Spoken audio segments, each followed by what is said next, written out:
All right, we'll try story hunt. We'll try story mode with this one.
Paris in the fall, the last months of the year and the end of the millennium.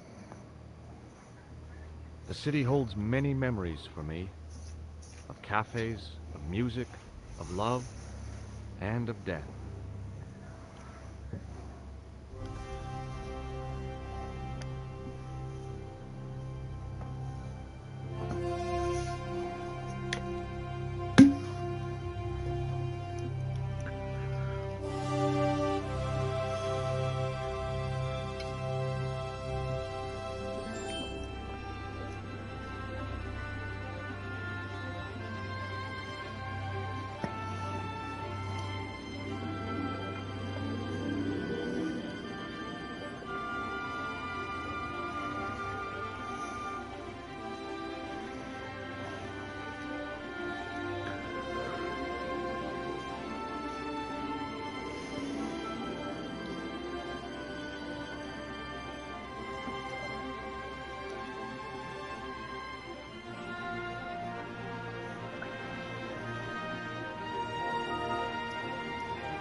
Well, that happened.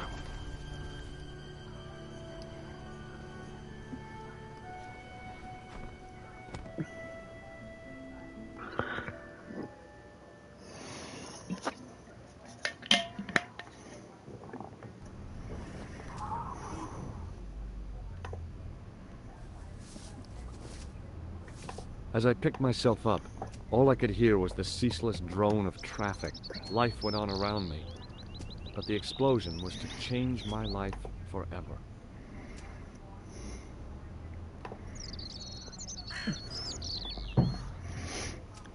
Yeah, I'm not either.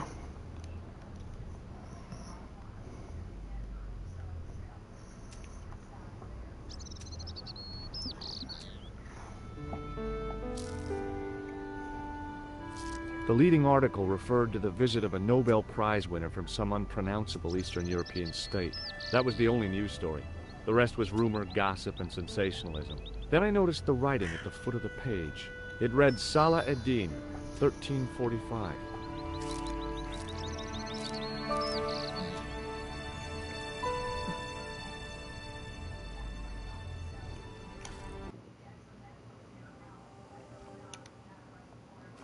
Okay.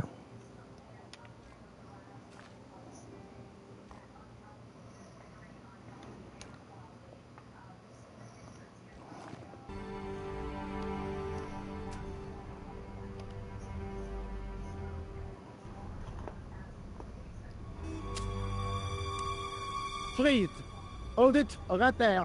Whoa, Oh, boy. don't shoot. I'm innocent. I'm an American. Can't make up your mind, eh? I demand to see the American consul. Drop your weapons and get down on the ground. Put that thing away, Sergeant Moo. I apologize, monsieur, but I cannot permit you to leave. Am I under arrest? Ah, no, I would simply like to ask you some questions. En avant, to the café, marche.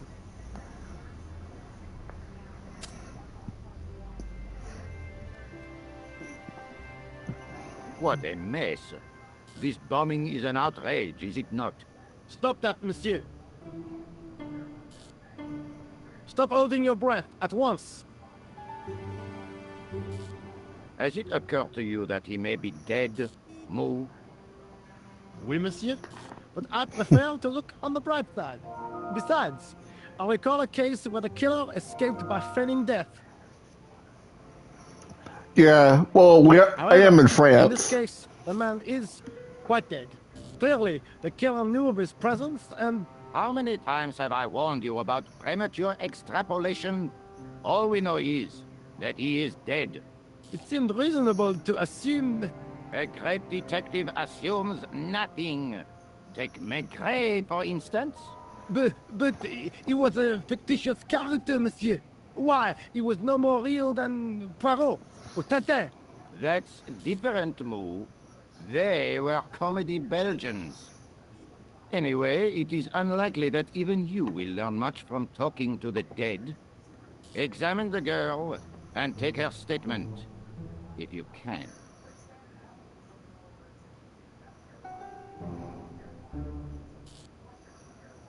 Et maintenant, to business.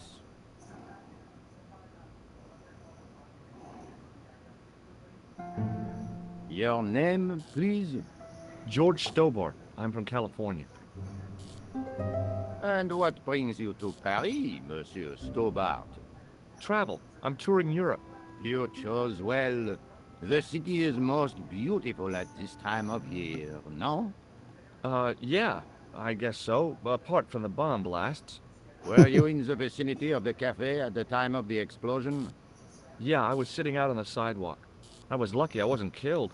The inspector passed over my remark with no reaction. Did you see the deceased enter the cafe? I didn't see him. No. Did you see anyone else in the cafe? Mr. Clown. Yeah, there was a guy dressed as a clown. He was carrying an accordion. An accordion? Bon, the picture is forming in my mind, and it is not a pretty one. Is the girl all right, Moo? She'll leave. She confirms the American statement. A clown with an accordion, no doubt an elaborate and eccentric disguise. Very well. Eh bien, I have heard enough. What do you mean? I am satisfied that you know nothing. You may leave. I hope this little incident does not spoil the rest of your vacation. What about my personal safety? Can't you at least give me some advice? What can I say? Stay alert and look out for suspicious character. And don't cross the road until the little man shows green. Great advice. I honestly believe you are in no danger, monsieur. Should you remember anything of importance, please contact me. My card.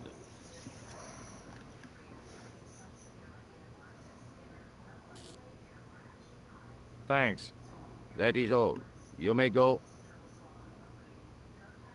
There's not much to go on, monsieur. On the surface, no. But what lurks inside the subconscious? If the door can only be opened. Are you serious, monsieur? I thought your interest in psychic detection was purely academic. Academic? You are about to witness a scientific breakthrough.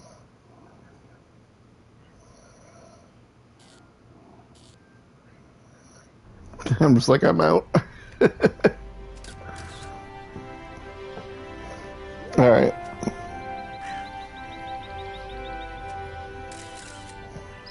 So you gotta speak with this lady here. Excuse me, mademoiselle? I might move my camera.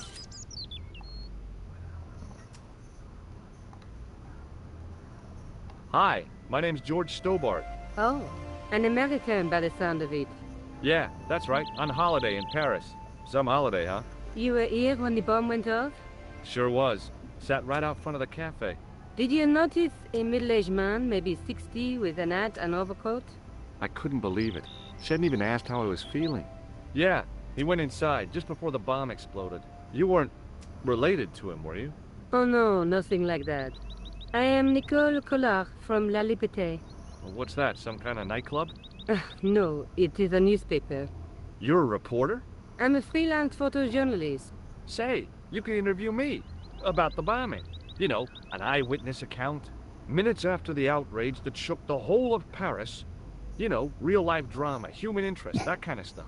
I'll just stick to the facts, thank you. Did you see who planted the bomb?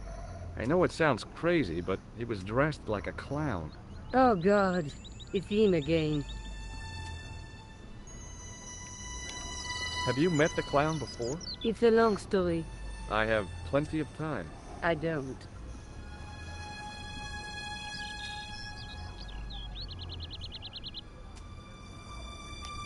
Who's the guy you were supposed to meet? His name was Planter. I didn't know him, but he called me last night. He said he had a story which would interest me. He asked me to meet him at the cafe. I guess I'll never know what he wanted to tell me. Not unless you have Rosso's gift for psychic interrogation. Why won't you tell me about this clown? Why do you want to get involved? Because he almost killed me. Isn't that reason enough? I guess so. Listen, I'll give you my phone number. You help me with my story, and I'll let you in on what I know. And let's get one thing straight right now. This is strictly business. Okay, it's a deal. I have to go develop these pictures. À bientôt, monsieur. Fine, I'll, see you soon.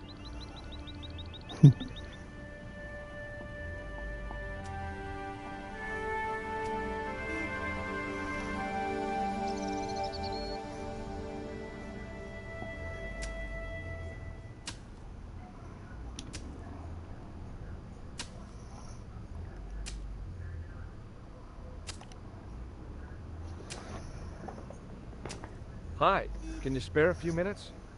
I thought you'd been arrested. No, it was a misunderstanding. When he pulled that gun, I thought that was it. Those automatics pack quite a punch, you know? He made a mistake. He thought I was a terrorist. You? A terrorist? Ha! He was only doing his duty, I guess. Would you like to read my newspaper? I haven't got time to read that. Can't you see I'm busy? You could read it on your lunch break. 10 minutes is all I get. And if my boss had his way, I wouldn't get that. He'd have me on a drip, so I didn't have to stop to eat. Oh, take the newspaper and quit complaining.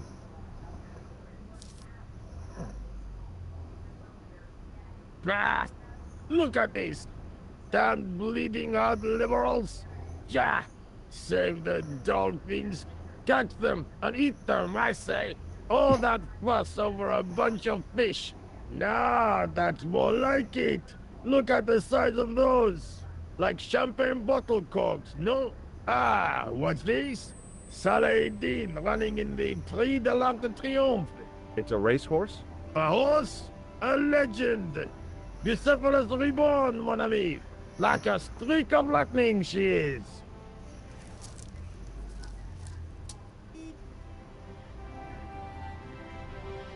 Do me a favor, won't you? Keep an eye on my hole. I'm off to put some money on that knife. Oh, jeez.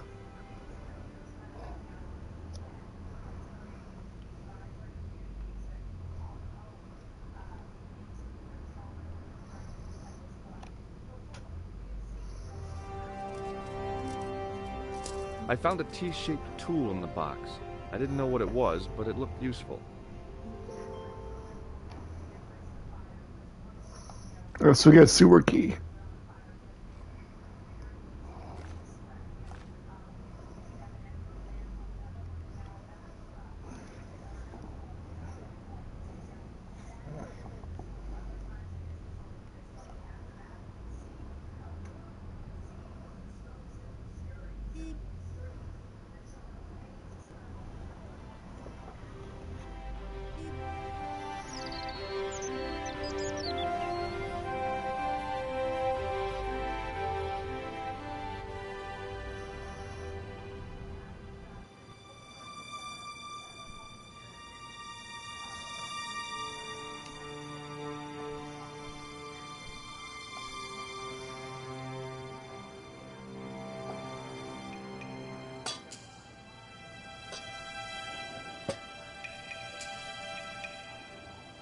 I lifted the cover to reveal what smelt like the entrance to a sewer.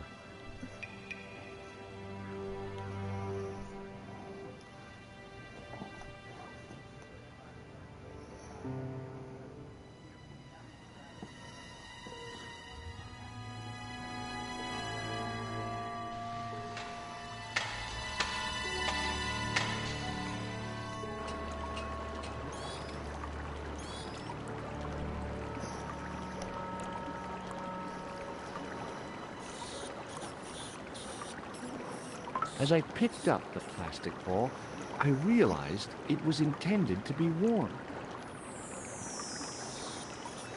It was the clown's red nose.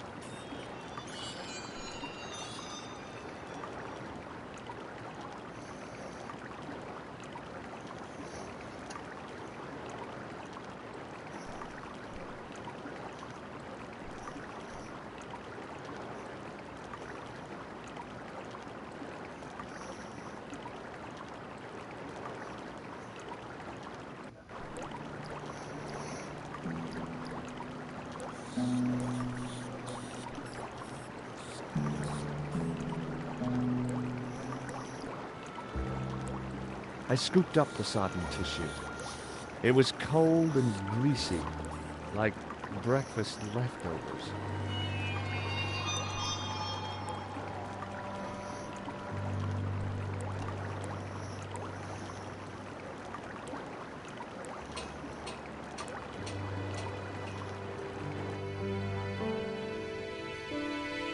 Hi there. Hold it right there, you sewer rat. I knew you'd come back. And now I've got you. What are you talking about? You're trespassing. Come out of there, immediately.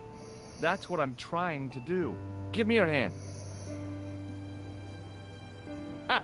You won't catch me with tricks like that. Oh, I forgot to get the material from the Keep ladder. your Shit. distance, Hold monsieur. on. Okay, If I go okay. back down. Now, what were you looking for?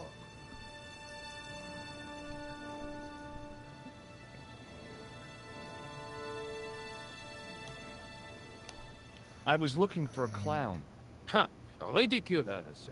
Do you really expect me to believe that? He planted a bomb in the cafe and blew it up. What? The cafe? Blown up? Mon Dieu. That is awful. And you say the person responsible was dressed as a clown? That's right. He blew up the cafe, escaped into the sewer, changed his clothes, and came up here. Ah, mon Dieu. Then, the man I chased, do you think that man and the clown are one and the same? Well, yes, it had crossed my mind. Ah, that still does not explain what you are doing down the sewer. For all I know, you are in league with him. Oh no, I'm just a tourist. Most tourists are content with the Eiffel Tower, the Louvre, or the Pigalle. I didn't realize my waist height was such an attraction.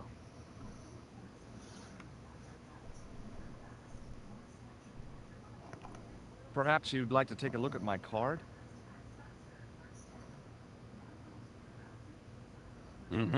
What is this? Inspector Augustin Rousseau? What does that say? Hominoid Division?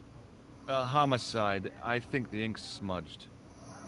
Then you are not a tourist. Okay, I'm not. I lied to you. And I'm sorry. Don't apologize, monsieur. You know, I had a feeling there was something different about So I impersonated a your posture, police officer. your poise. Oh, yes. There is no mistaking the bearing of a disciplined man. And I should know. I was in the army, you know. When I was your age, I was fighting for my life in the African desert. How can I help you, Inspector? Let's start over from the beginning. And tell it just like it was. What does this tissue mean to you? Nothing, monsieur. It's disgusting. What on earth? Someone? I I have to gotta- be go. Good luck is. I'll let you. I gotta go. I guess that works too. But I was supposed to get material on the ladder that got caught on the ladder. I hope you find your man. So do I. So I may go back down and grab that if it lets me.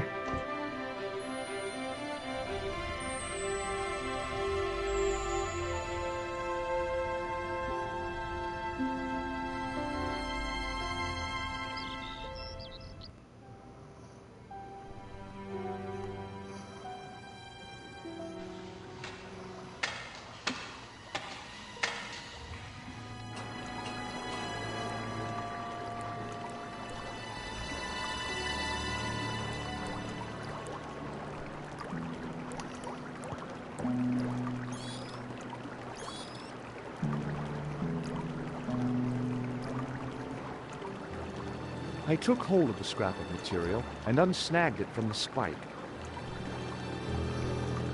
There we go.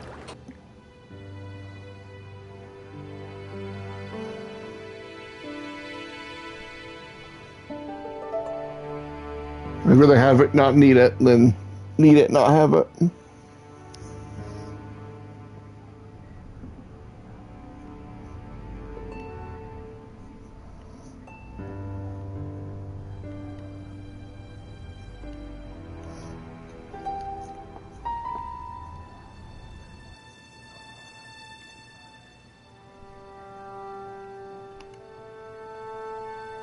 Bonjour, Kula. Oh, hi. It's George Stobart, the American at the cafe. Ah, oui. You said to call if I could help. Have you any news for me? I found the clown's escape route, I think. You think? He ran into a blind alley and took to the sewers. Very apt, but then what? I don't know. Maybe I could come see you. I really am very busy. Oh, okay. I'll keep searching. Good. Be sure to let me know if you find anything. You can count on it. See you. All right.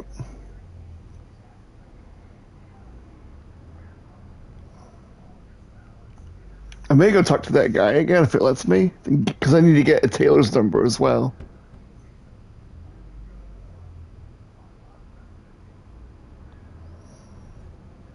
Hi there. Remember me? Ah, Mary, Inspector. Have you found him? Who? The man in the sewer, of course. I'm, sifting through the evidence. Rather you than me, monsieur. So, when you are not exploring sewers, what do you do? I take a lot of showers. Oh, very good, monsieur. A policeman with a sense of humor. All right, so show him the jacket Does this piece. piece of material mean anything to you? That is the same cloth as the jacket I found. I'd recognize that pattern anywhere. And they This keep is the asking material him. from the jacket you found, right? Yes, monsieur. Without a doubt. Now, about the jacket you found. Do you have it here? No, monsieur. One of the sleeves was badly torn, so I sent it for repair. A pity, because otherwise it was a fine piece of quality tailoring. It had the tailor's name inside on the label. Where did you send the jacket? I gave it to an itinerant Romani seamstress. Just my luck. Was there anything in the jacket pockets? Not a sou. You know what I think? Do tell me. He changed out of the clown suit and cunningly disguised himself as an ordinary person. You don't say. Looks like I'm up against a mastermind. What was the name on the label? Ah, it was a foreign name. Todrick, I think. Did you get the address? There wasn't one, monsieur. Only a telephone number. Well, I don't expect you to remember a phone number you've only seen once. 74 98 08 59. You're kidding. That's his phone number? Yes, that's it. A little trick with numbers that I learned in the desert. I was taught the technique by a Tuareg shaman. That's incredible. It comes in handy at the supermarket checkout. Do I get a reward? Honesty, monsieur, is its own reward. Then I'm glad I do not rely on honesty to pay the bills. Jesus Christ. I have to be going. Thanks to your help, the citizens of Paris can sleep a little easier tonight. Vraiment? I was only doing my duty, monsieur. Good luck, Inspector. I hope you catch that killer soon. Alright.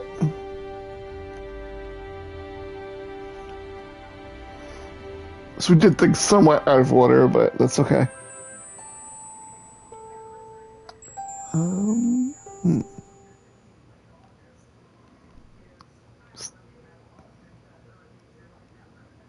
It's not letting me go to, huh.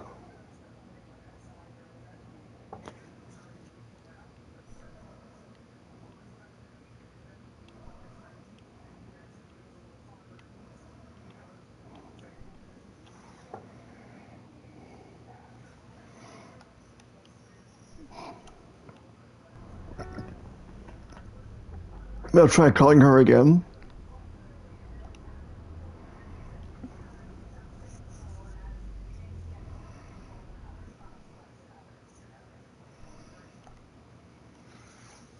Bonjour, Kula. It's me again, George Stobart. Hi, George. Any news? You bet. I met a witness who spoke to the clown. And I know where the killer gets his suits. No kidding. Hey, I'm impressed. You are? Because Well, it wasn't we gotta easy. go to her apartment next and talk to her. Why don't you come here to my apartment? Fine. Where do you live? 361 Rue Jarry. Okay, I'll come right over.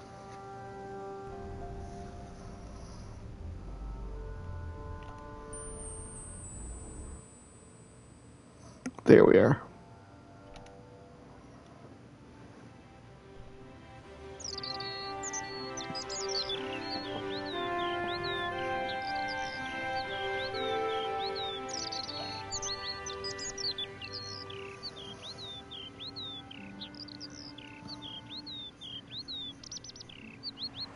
Oh, hi. Bonjour, monsieur. Would you like me to foretell your future? No thanks. I'm very good, and it only takes a minute. Thanks all the same, but I'm not superstitious. Besides, if it only takes a minute, that's not much of a future to look forward to.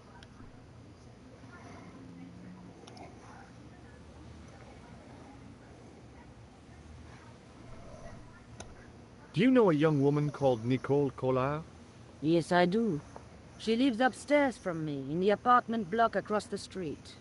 The door isn't locked, but you'll need to give it a gentle nudge. It sticks, you see, because of the damp. The landlord said he'd fixed it before winter sets in. He's been saying that for 3 years.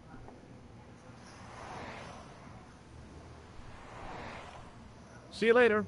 That's right, monsieur. You will.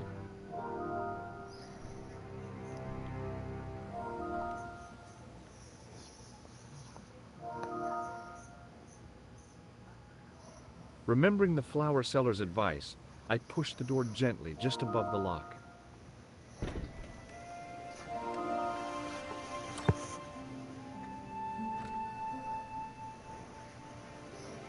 Bonjour. I'm glad you could make it, monsieur. Please, call me George. Fine. I'm Nicole. Take a seat, George.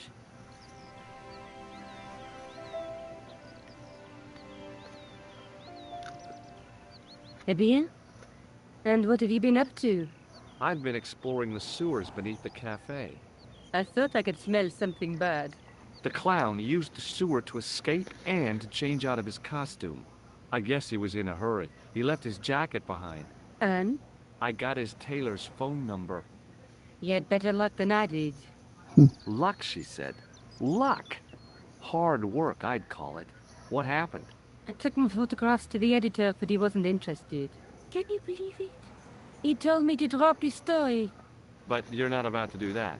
Oh no. I am going to find out what's behind this killing. You know what I think? It's a conspiracy.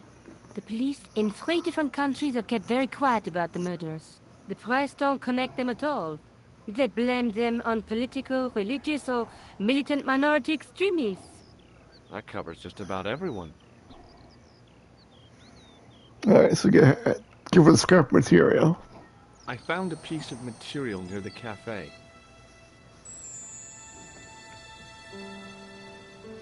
When I showed it to the concierge, he recognized it right away. It's very distinctive, all right.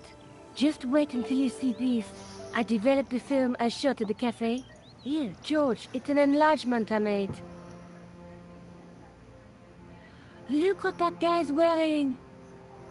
Checkered pants. The same material as I found in the sewer. That's right. This guy shouldn't be difficult to find. Oh no? Take a close look at his left cheek. A scar. In the shape of a horseshoe. Oh, a crescent moon.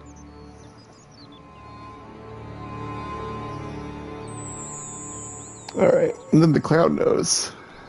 I found this false nose in the sewer. Hey, what's this inside it? The contents of someone's nose? Don't be cross, George. It says La Reste du Monde. Masks and costumes. It's a costume shop near the Gare Saint-Lazare. I'll check it out. Maybe the owner remembers who hired the clown costume. Why don't you put it on, George? No way am I wearing this. I'd look really stupid. Besides, he might have had a cold.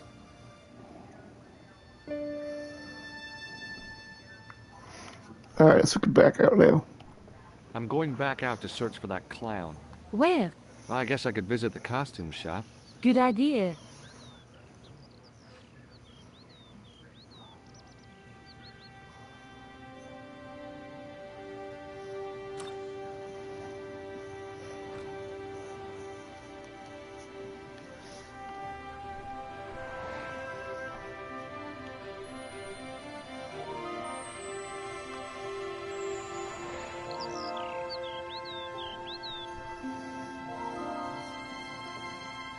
Yep, okay, so we're heading to the costume shop next.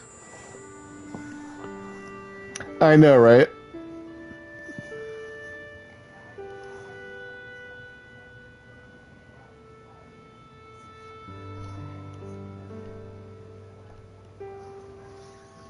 Excuse me. Bonjour, monsieur. Please, come in. Welcome. Leave the mundane world behind. But in these 4 walls, fantasy is king. I don't want a costume. Didn't you ever dress up when you were a child? Not that I remember. Incredible. You'll be telling me next that you never shared your elder sister's lingerie. I don't have a sister, and I think I'd look pretty silly in a brassiere. I just need some information. Of course. How can I help you? Alright, show him the dirty tissue. Does this dirty tissue mean anything to you? Let me smell that.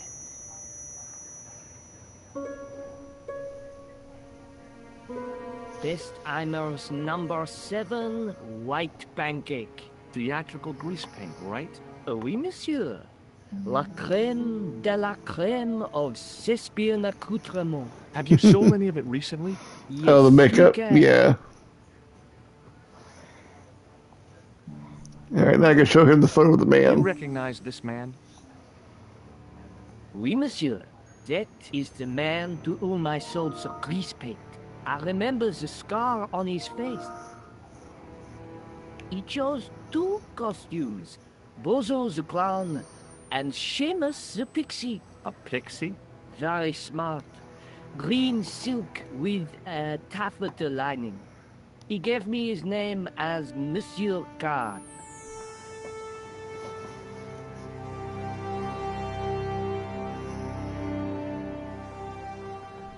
Are you sure this is the same man who hired the clown suit?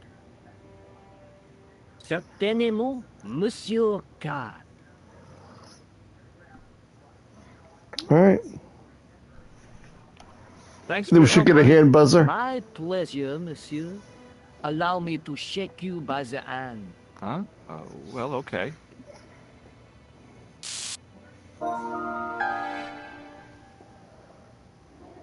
What are you trying to do, kill me? You did not find it amusing? I never saw the funny side of electroshock therapy. Eh bien, it is yours to keep. A gift? Do I need a license? No, but I give you a word of warning, monsieur. What? Remember to switch it off before you visit the toilet. Oh, Jesus. Alright, so now we need a phone.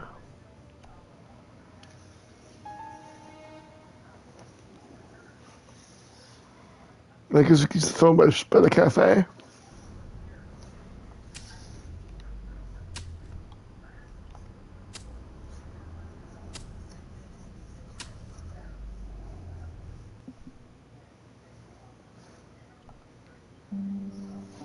Hello? Who is this? Hi. Oh, because the My buzzer. name's George Stobart. You don't know me. Correct, Mr. Stobart. I don't. What can I do for you? Well, I'm trying to trace one of your customers. Could I maybe come over and talk to you? No. No, that's not possible. Oh, okay. Forget it. Listen, all I want is a name. What are you talking about? Who are you working for? I guess you might say I'm acting in the interests of truth and justice. Oh, thank God. I thought you were the police. There are innocent lives at stake, Mr. Todrick. Lives that you could save. You're collecting for charity, yes? No, I'm not. All I want from you is information. Go on. I'm listening. Alright, so let's see. So talking about the photo. The man I'm looking for is called Khan. He bought a suit from you, remember? Mr. Khan. Yes, I remember him. Yes, I delivered the suit to his hotel. The Hotel Ubu. I don't remember the room number. It was upstairs. The second room on the right-hand side of the corridor. Thanks, Todrick. That's all I wanted to know. Now I've got you, Mr. Clown.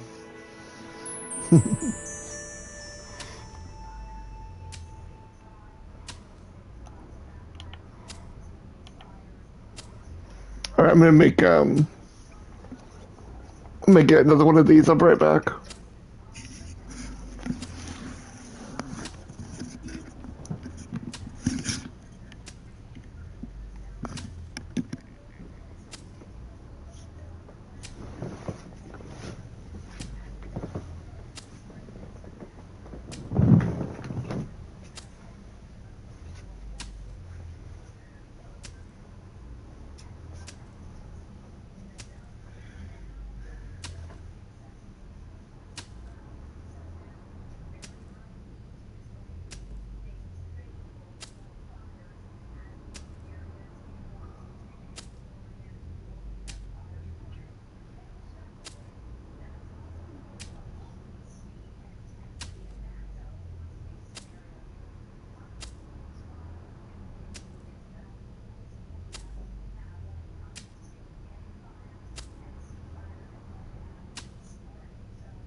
Okay.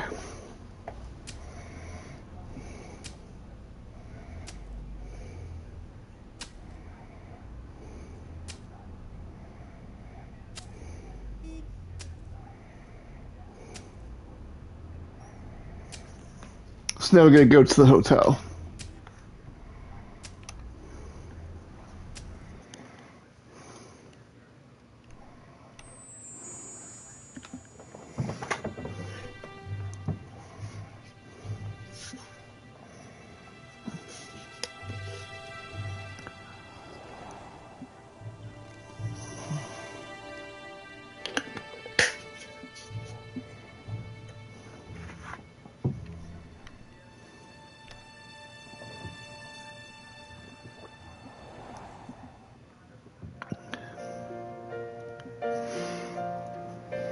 No, she didn't. She's still parked in the chair. She had her Hi there, ma'am. dinner already. Well, hello. What can I do for you? I'm looking for a man. You disappoint me, my dear. For one foolish moment, I No, thought... man. But never mind. Aren't you going to tell me your name? George Stobart, ma'am. How sweet! I once had a stable boy called George. I am Lady Piermont. The common reaction is to kneel and stutter, but it's not obligatory. A real lady? I mean, you're an honest-to-God aristocrat? Oh, I don't know about that. Few of my ancestors are honest, not even to God. Well, here she trace comes. my family back to the Normans. Maybe she's trying to follow me in here. Intimidate you, George. Beneath that impressive pedigree, I'm just flesh and blood. The blood may be blue, but the flesh is the plump beef of old England, so to speak. You appear distracted, George. Is there any way I can help you?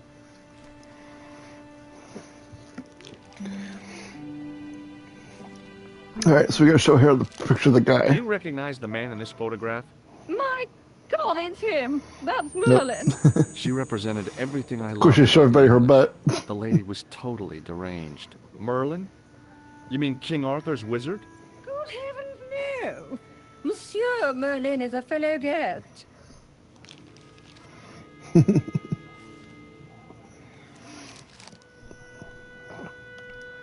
The man you know as Merlin is a fake.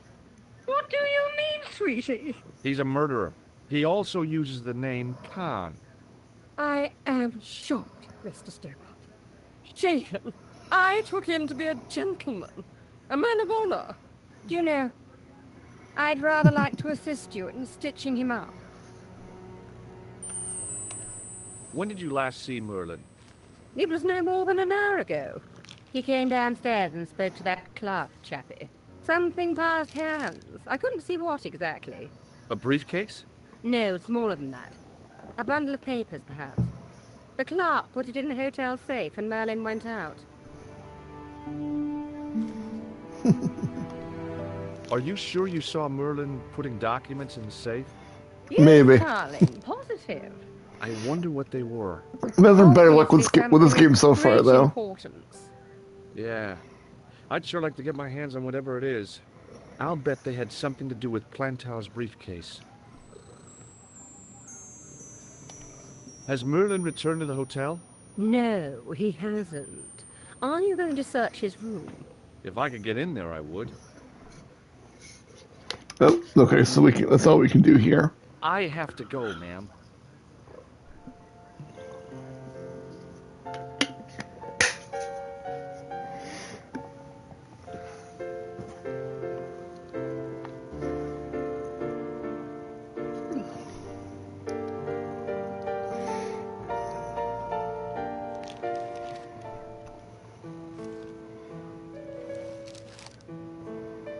Oh, I don't want to go upstairs. Shit.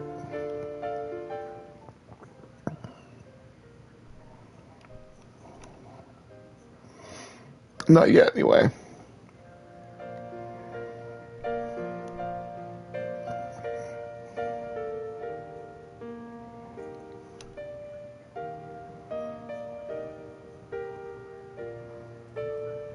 Excusez-moi, monsieur. What? You were trying to steal that key, no? No way.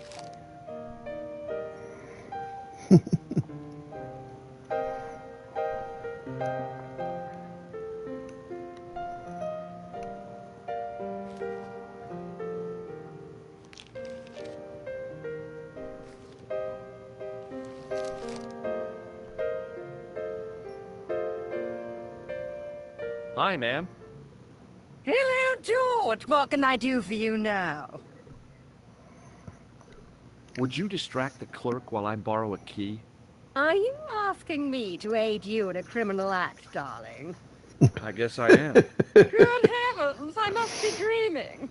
I don't think so, ma'am. I Now know, tell right? me, why do you want to get into that room? I'm hoping it's the key to Merlin's room. Well, how can I refuse? I shouldn't think my feminine charms would be much use in this case, but a good dose of English arrogance might do the trick.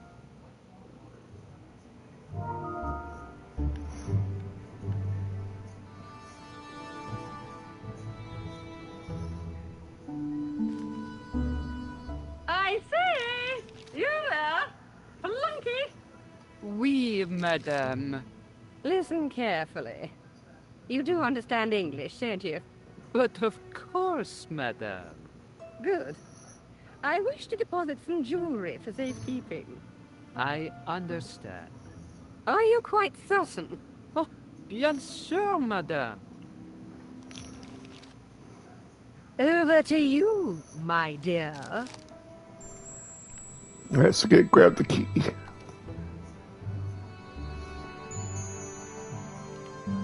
Alright. Now head upstairs.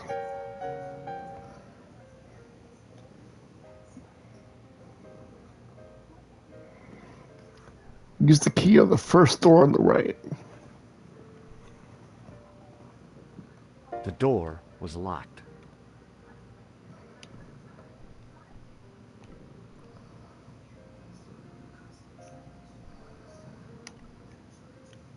Maybe it wasn't the right room, but this was the right key.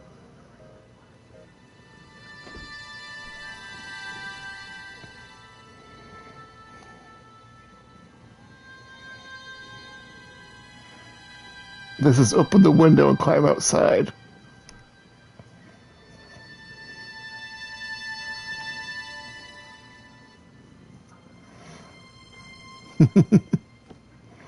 I don't think they had to do a legal app when this was made. This was originally a PS1 game. Oh, Jesus. This is going through the open window into Khan's room.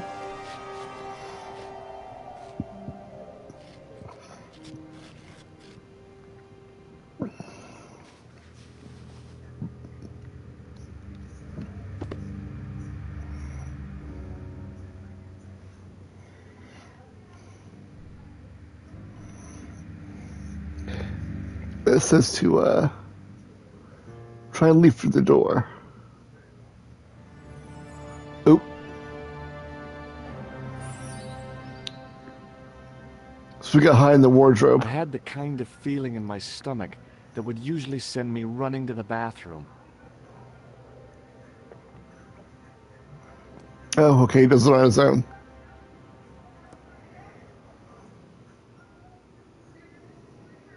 Uh-oh. Well, that was lucky.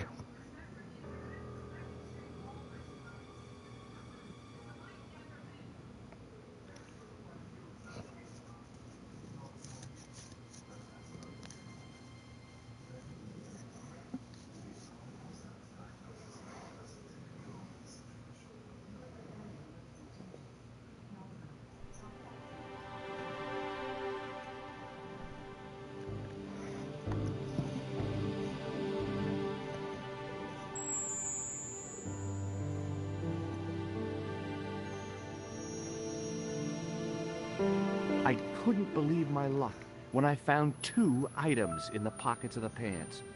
The first was an ordinary matchbook. No matches, no clues. The second was a pass card which read, Thomas Merlin, Gruber Electronics Corporation. Okay. Now let's just leave the room and head back downstairs.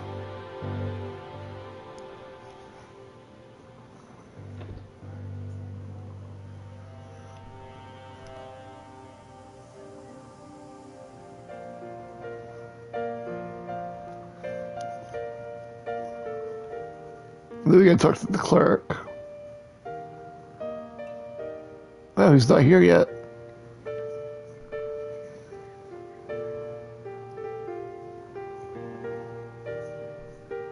Oh, there he is. Okay.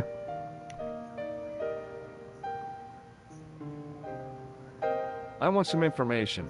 Who are you? The police? I'm conducting a private investigation. Ah, I know only too well what you mean.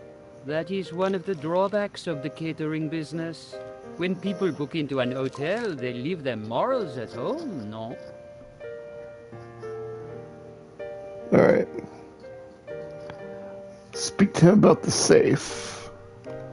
I'd like to retrieve something from your safe. Ah, oui, monsieur. May I see some form of identification? Like what? A driving license, perhaps? I don't drive. Your passport? I don't have it with me. I could show you my operation scar. I'm sorry, monsieur. I must have some form of unique ID. You won't find a more unique ID than my scar. I'm sorry. I must insist on a more traditional identification.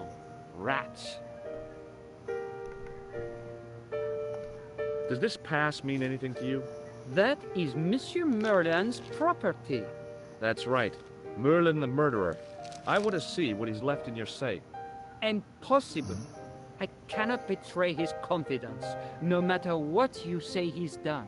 You're making a big mistake. Maybe. I can live with that. All right, so now we gotta talk to the piano lady. Thanks for your help, buddy.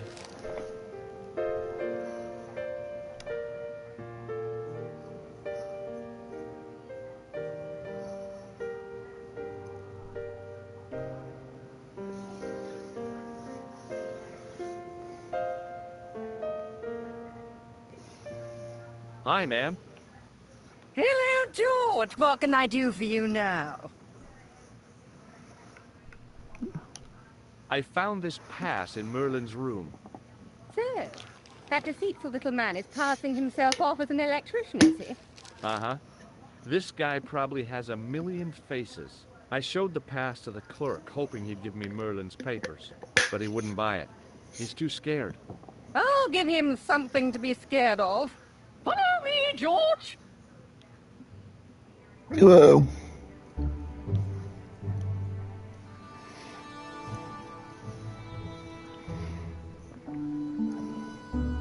Did you place a package from Merlin in the hotel safe? I did, madame. And did my friend here show you Merlin's identification? Indeed he did, but What's the problem? he isn't Merlin. A mere academic detail. Give him the package. But that is against the law. I happen to be a justice of the peace, you silly man. I own the law. If he tries anything, shoot him, George. My pleasure, Lady Piermont. One moment, please.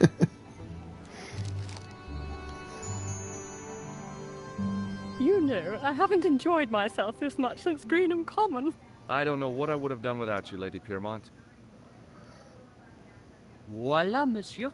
Le manuscrit de Monsieur Merlin. Thanks. How satisfying.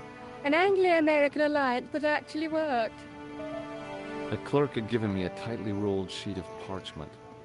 I decided not to unroll it until I was safely back in Nico's apartment. Ooh. Okay, it says do not go outside.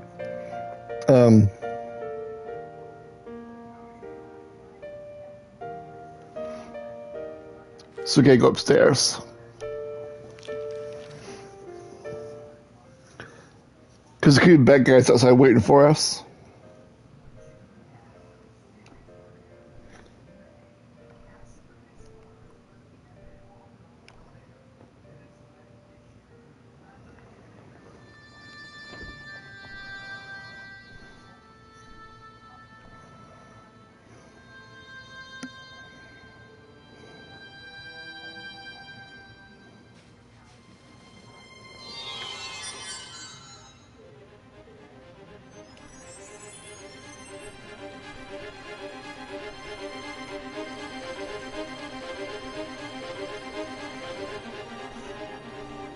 I knew this was no way to treat an ancient manuscript, but I couldn't let it fall into the hands of the goons waiting outside.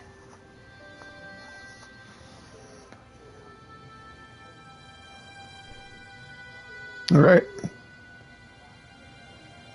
Now we go back. Now we go back in.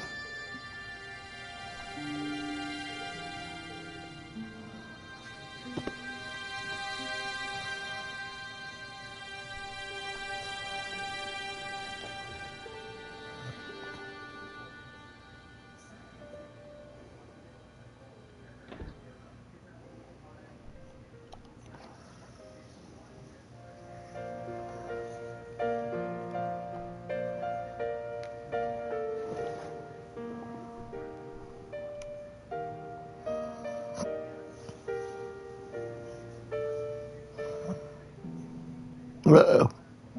Just a minute, monsieur. What's your problem? No problem, if you cooperate. What do you want? Just a routine security check. Nothing to worry yourself about. Oh, well, all right.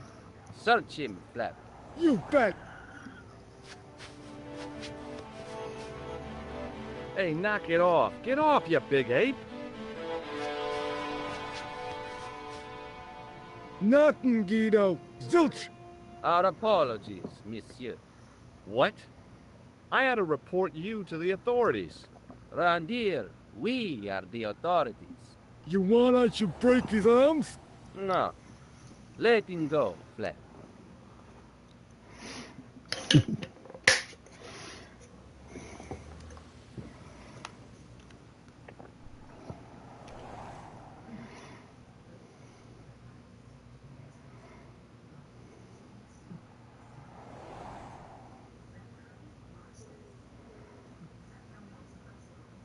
If the manuscript was what Flap and Guido were after, they were going to be disappointed. I couldn't wait to get back to Nico's apartment and check it out.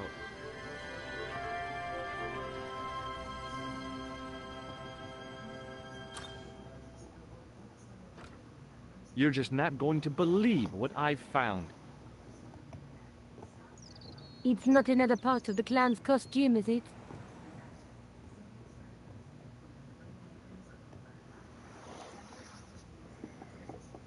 It's a medieval manuscript. Khan left it in a safe at the U-Boot. It's incredible. Is this what he took from Plantark? It could be, which means it's worth enough to kill for. Look there, two guys on the same horse. Oh, yeah.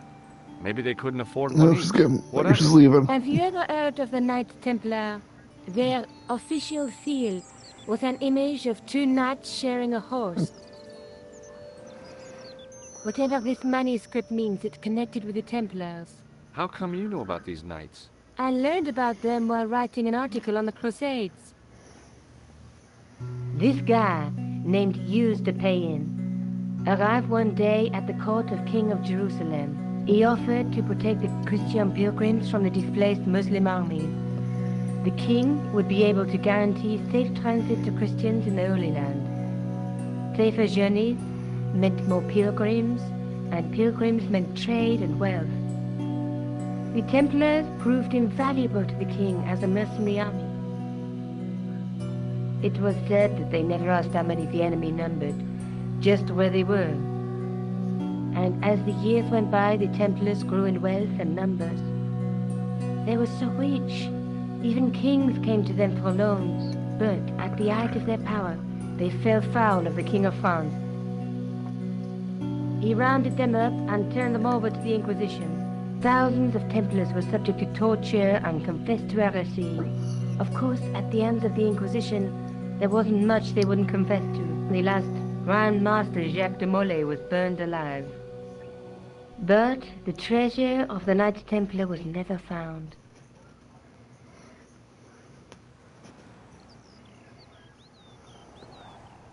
Jeez. So the treasure is hidden, waiting to be discovered? If there ever was a treasure, it's been lost for 600 years. Anyway, we're supposed to be investigating a serial killer, not a medieval treasure trove. But maybe that's what the clown and his accomplices are after. Maybe this manuscript is the key. You'd better leave it here for safekeeping. Think about it, George. One guy's already died for it, as you said yourself. Besides, that parchment is fragile. Okay, I'm convinced. You keep hold of it.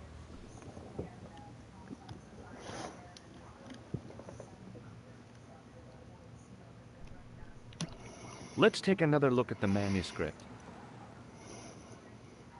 Let's face it, we need help, George. Someone who knows about these things. Who do you suggest? Indiana Jones? I know a guy who Jesus. specializes in medieval studies. His name is Lobino. Huh. Some stuffy old fossil who gets horny over ancient relics, I suppose. So worried. Andre isn't stereotypical professor you have in mind. Where can I find this Lobino guy? At the Kroon Museum. I'll give you the address. Alright.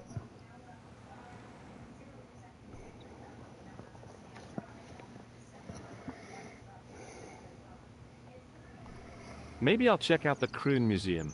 I'm sure you'll find it useful, George.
In the case was a spindly tripod, blackened with age and pitted with rust.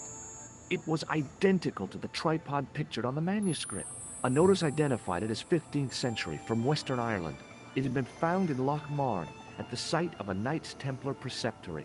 Ireland! What's that? This tripod was found in Ireland. I will have to ask you to keep your voice down. I'm sorry, I was excited. Damn.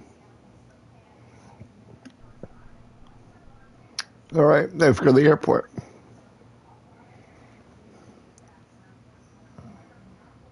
The tripod was definitely the one on the manuscript. The Templar connection confirmed it. I was tempted to go to Ireland to check it out.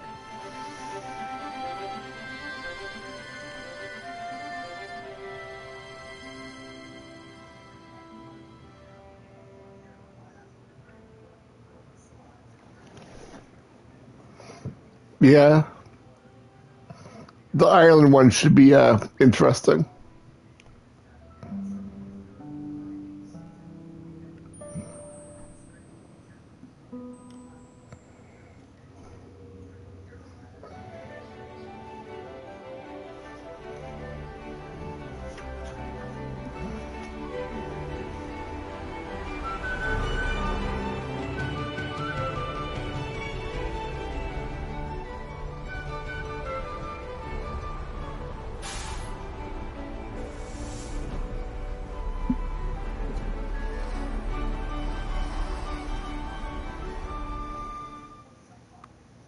Several hours later, I arrived in Ireland, the Emerald Isle. I'd been lucky to get a bus from Dublin to the tiny village of Lochmarn. On the way out, the driver told me there was only one service a day. Right. So you talk to this kid.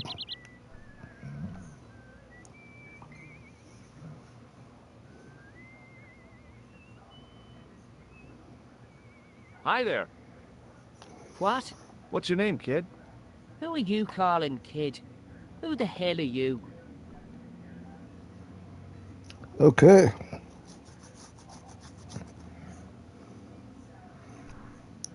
Alright, so I guess I can introduce myself wherever I want. I guess I'll be honest. I'm George Stobart, and I'm with the good guys. You're a head case, mister. A few sandwiches short of the picnic. Cut the crap and tell me your name. Liam McGuire.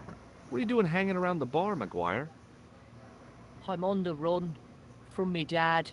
Why? Did you do something bad? I ain't done nothing, boss. You can tell me, kid. Is it your dad? Oh, sir. He drinks every last penny down his evil throat. And there's me poor old mother, bedridden Yeah. and dying of presumption.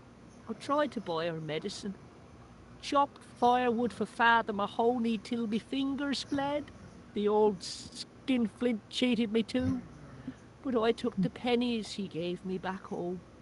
Look, Ma, says I. See what your darling son has earned with his own sweat and blood. When suddenly, me dad appears and grabs the loot. I'm off to Dublin heavy drinking, says he. Watch out till I get back. That's why I runned away. Something in the grin on his face told me he wasn't being strictly truthful. Compared to him, Huckleberry Finn was a candidate for Altar Boy of the Year.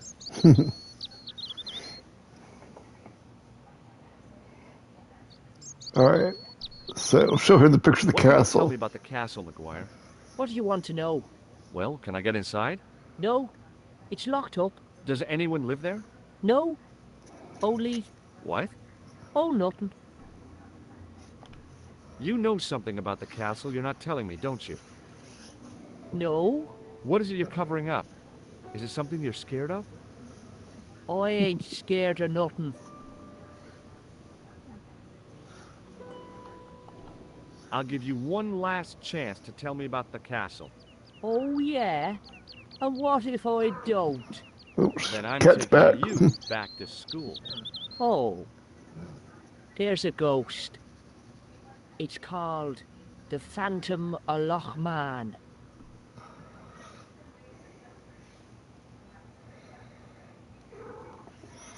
Alright. See you later, kid. Okay, mister.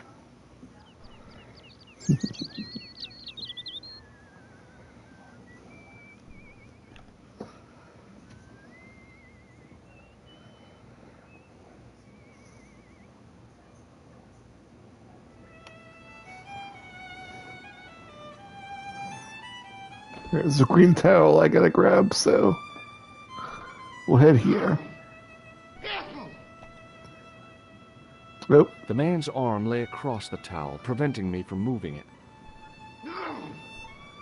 The man's arm lay across the towel, preventing Yeah, it's me from good moving it. timing.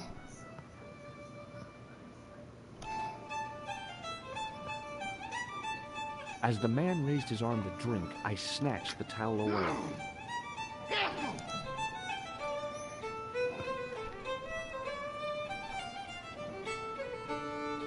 Hello there.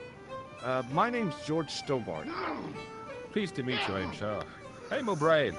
Can I help you? Alright, let's put the What castle. can you tell me about the castle, Mr. O'Brien? It's a fine site now, isn't it? Dates back to the 10th century, you know. Most of the existing building was added much later, of course. Are the ruins open to the public? Oh no, it's much too dangerous. Anyway, there's nothing of interest remaining. Alright. The tripod. Can you tell me about the tripod which was found at the castle? Now there's a bone of contention and controversy. It was dug up by an Englishman of the archaeological persuasion. Who was this Englishman? Professor Pegram, the same man who dug up the gem.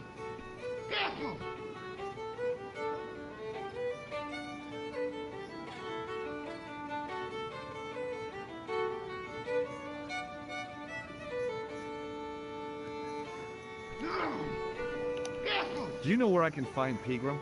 You're too late to meet that fella. Is he dead? Not that, but he's gone from the village. A sore pint with our esteemed host, I might add.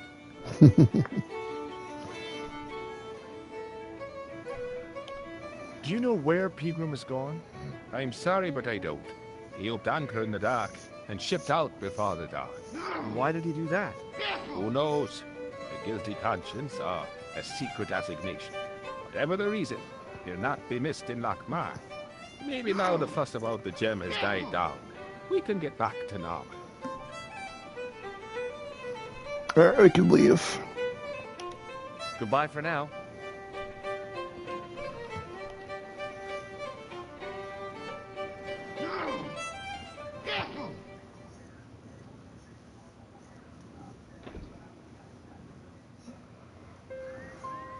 And then the kid again.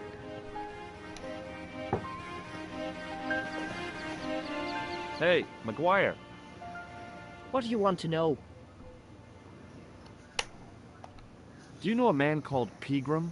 Can you describe him like on the telly in the cop shows? He's an English archaeologist. I know the man you mean if he's the one.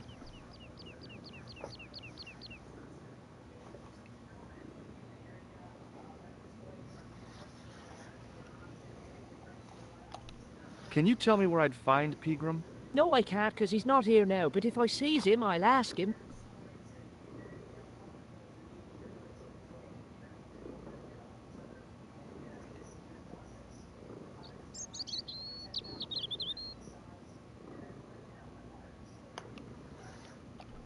Do you know what Pegram was doing in the castle? Digging for buried treasure. Jewels and gold and skeletons, like in the films. Okay.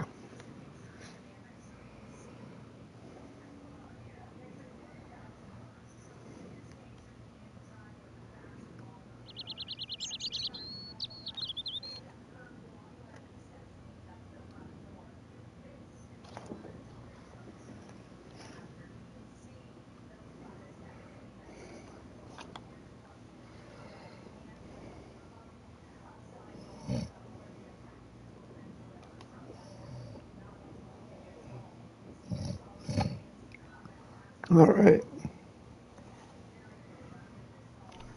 Do you know anything about Pegram's dig? He wouldn't let me anywhere near it. I offered to help, but he chased me off. I didn't want to see his smelly old hole anyhow.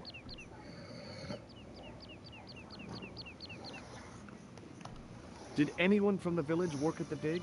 Pegram brought some students and bums with him. He reckoned no one in Lochmarn would know what to look for. The only local guy who worked for him was Sean Fitzgerald. What does this Fitzgerald guy look like?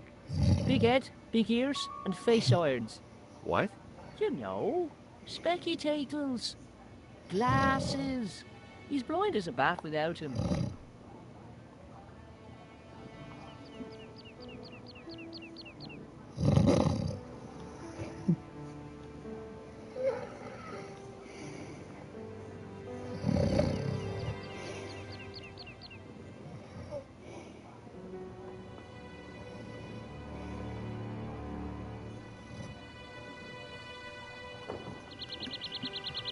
All right. We guess about the gem. I heard that Pegram had found a legendary gem.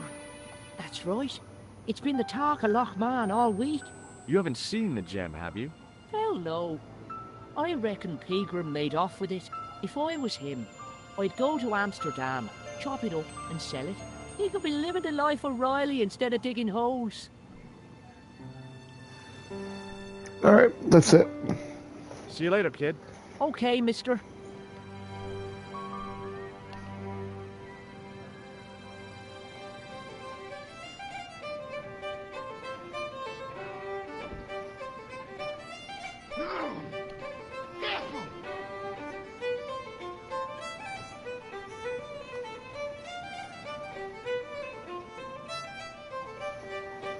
Mr. Fitzgerald? What? I need to speak with you urgently.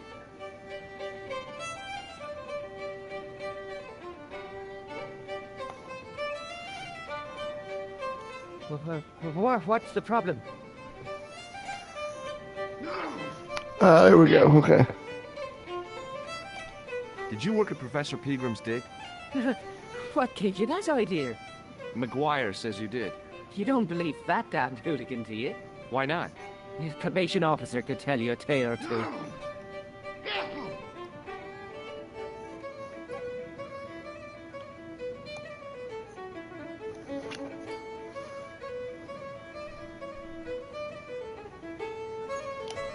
Where can I find Professor Pegram? I heard he's gone fishing. I don't know where.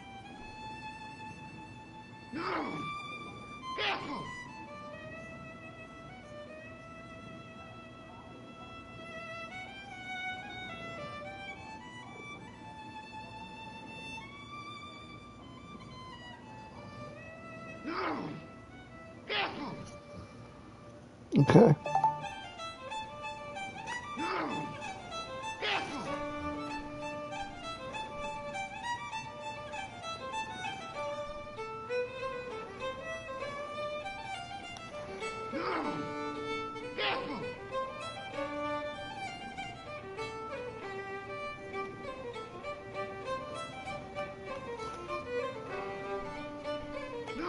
Have you heard about the gem which Pegram found? I heard a rumor, but you can't believe everything you hear or see, can you?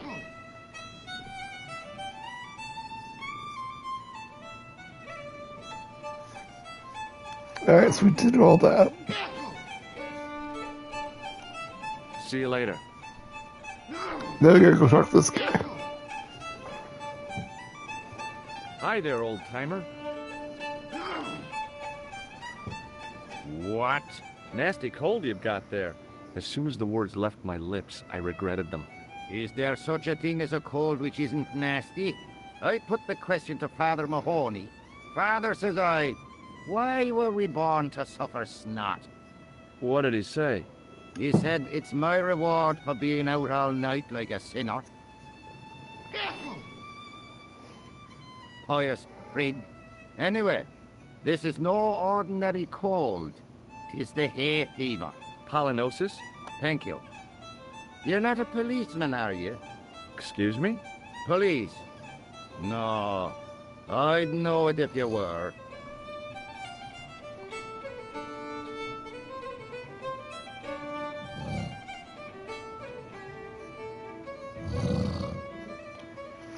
Okay. Do you know Pegram the archaeologist? That's the scrawny fellow who was poking around at the castle, isn't it? No, I don't know him.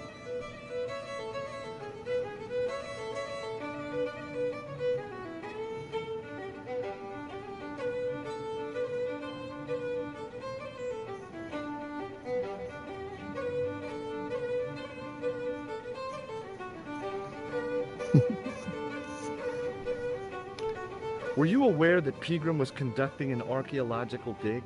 I don't meddle in other people's affairs. They don't interest me.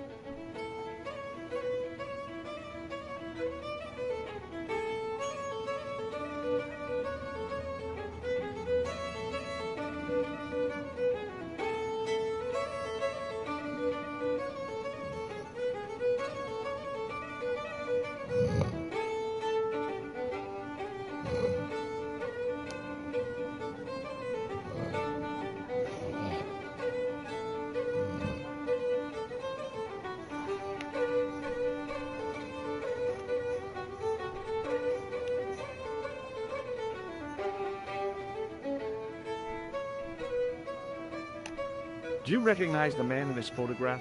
Is that supposed to be you? No, I don't have a scar on my face, and I'm not from the Middle East. I can't tell without me glasses.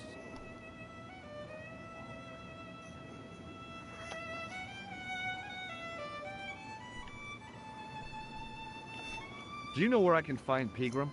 I told you, I never heard of him.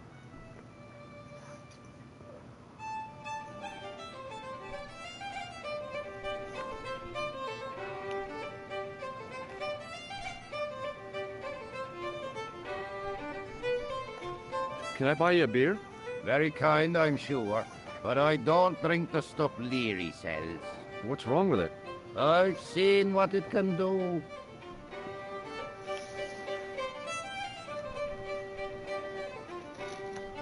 Take a look at this ID card. Take a look. Oh, yes. Little plastic picture. I don't suppose it means anything to you, does it? No.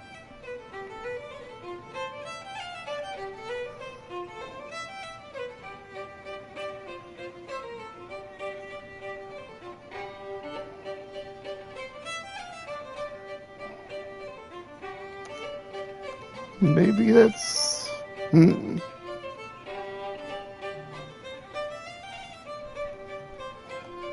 I'll see you later.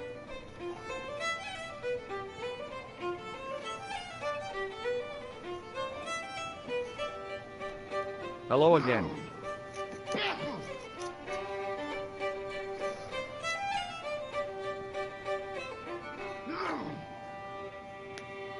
What?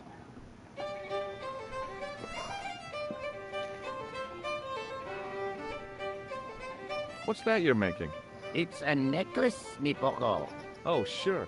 Made out of steel wire? That's right. A necklace for my pretty one. When my little lover feels it round her slender neck, she'll be mine. All mine.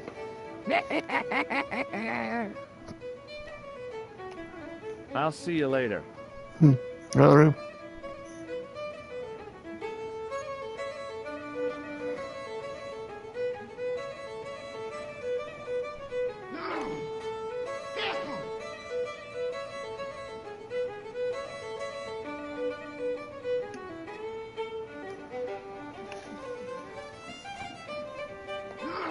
Hello.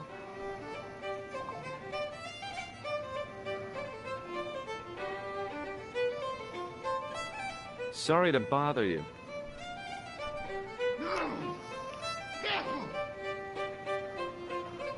Hello again.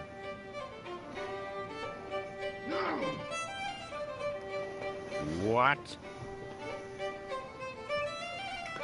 All right, I'm just gonna head out, I think. I'll see you later.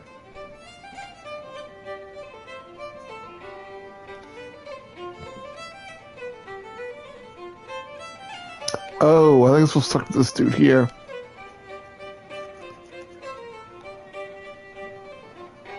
Hi, my name's Stobart, George Stobart.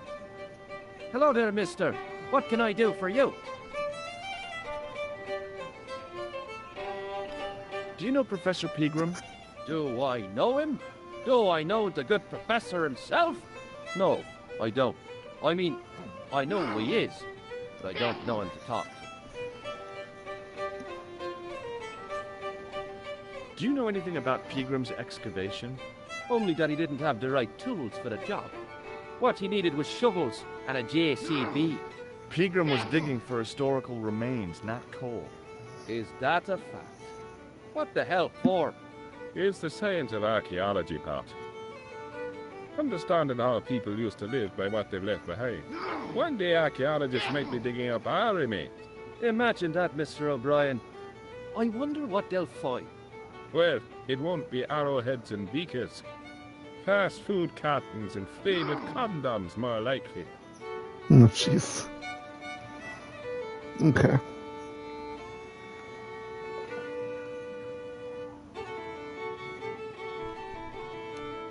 Did anyone from the village work at Pegram's dig?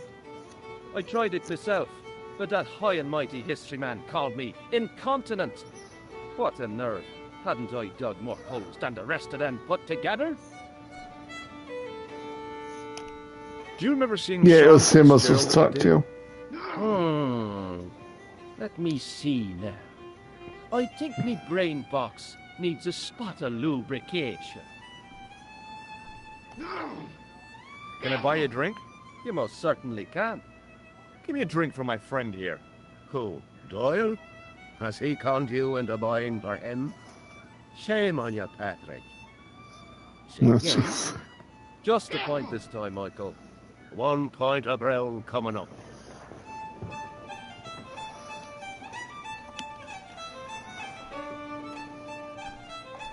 Do you remember Sean Fitzgerald now?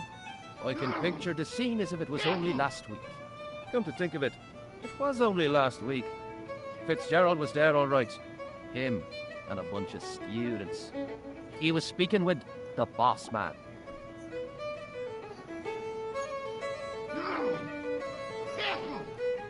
Okay. Bye for now.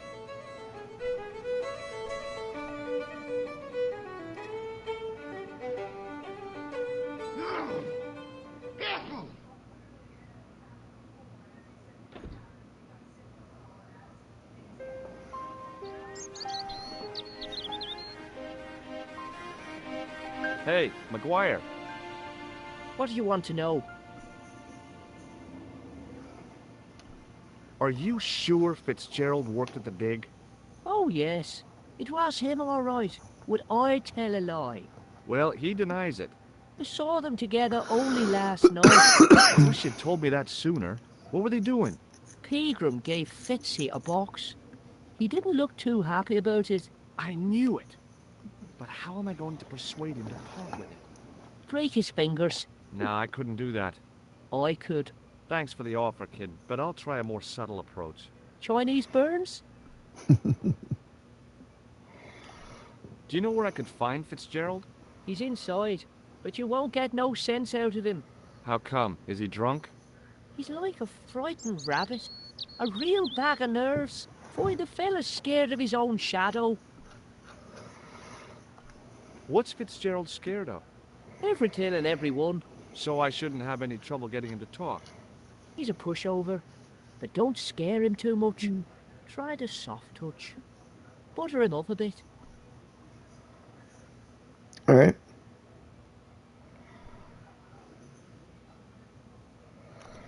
See you later, kid. Okay, mister.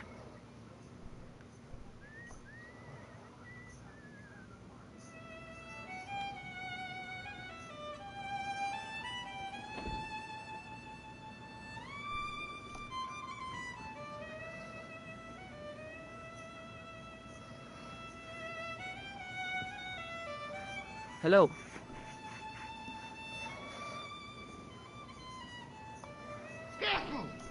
McGuire says he saw you working at the dig. What's more, he saw you talking with Pegram.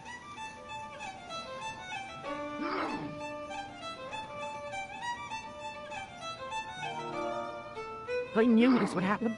I knew I'd get caught.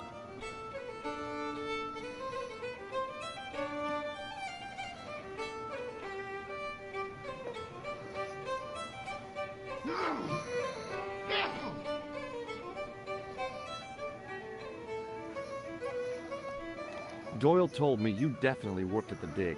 He's seen you there. You might as well admit it. Just my luck. Grasped up by a delinquent and a dimwit. I need to talk to Professor Pegram, if he's still alive. What do you mean? Is he in danger? Yeah, you too, if I'm right. You're not in the Social Security. Hell no. What makes you think that? Well, I was claiming benefits at the same time I was working for Pegram. I'm not in a position to make judgments, Sean. That's between you and your conscience. All I want is to talk to Pegram about the gem. But he's not here. I know that. But he left that package with you, didn't he?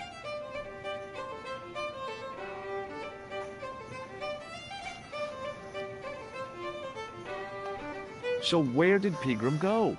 I don't know. I swear it. He came to see me early this morning. Said he was leaving.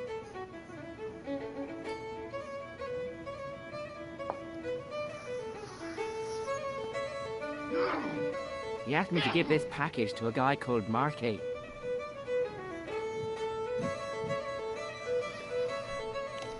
Show me what's in the package, Sean. I can't do that. Why not? I promised the professor. So what? You didn't have any qualms about your benefit scam. So where's the harm in taking a peek inside Pegram's package? You don't know these people. I can't. I don't dare.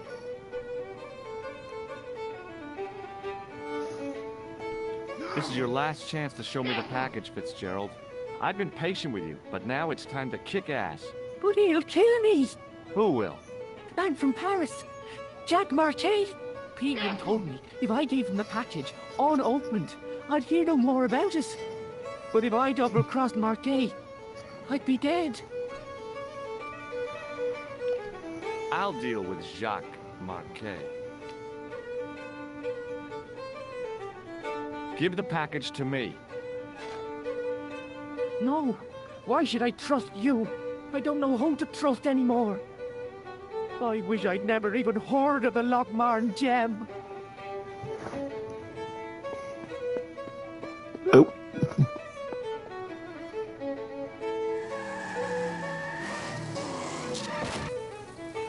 Damn.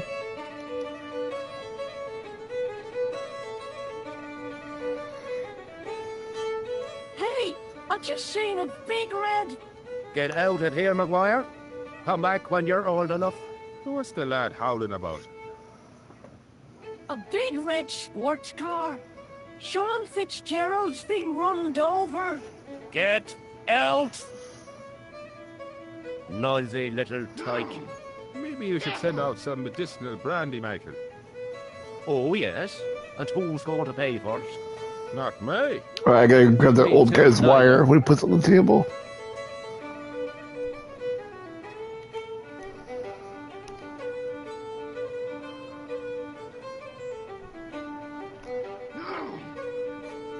As soon as the old guy looked away, I grabbed this piece of wire. Alright. So now we gotta head outside.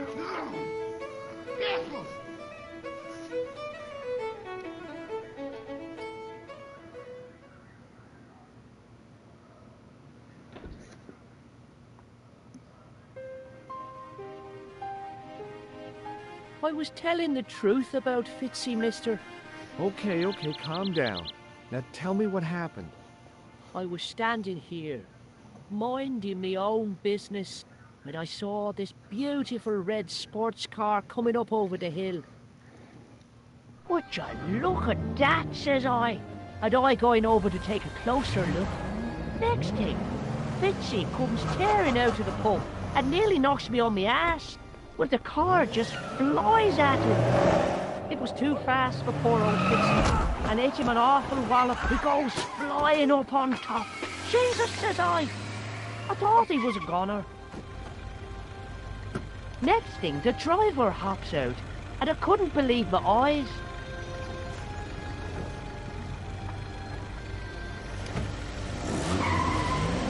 Damn. He was dressed like a bloody pixie. Alright. See you later, kid. Okay, mister. I gotta play around that fuse box, but I'm gonna use the bathroom and get some more to drink. I'll be right back.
Yeah, this game isn't too bad.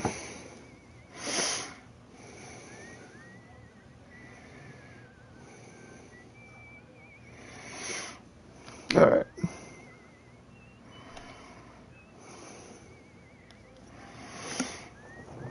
I pushed the switch down, but in doing so it snapped off in my hand. Oh shit.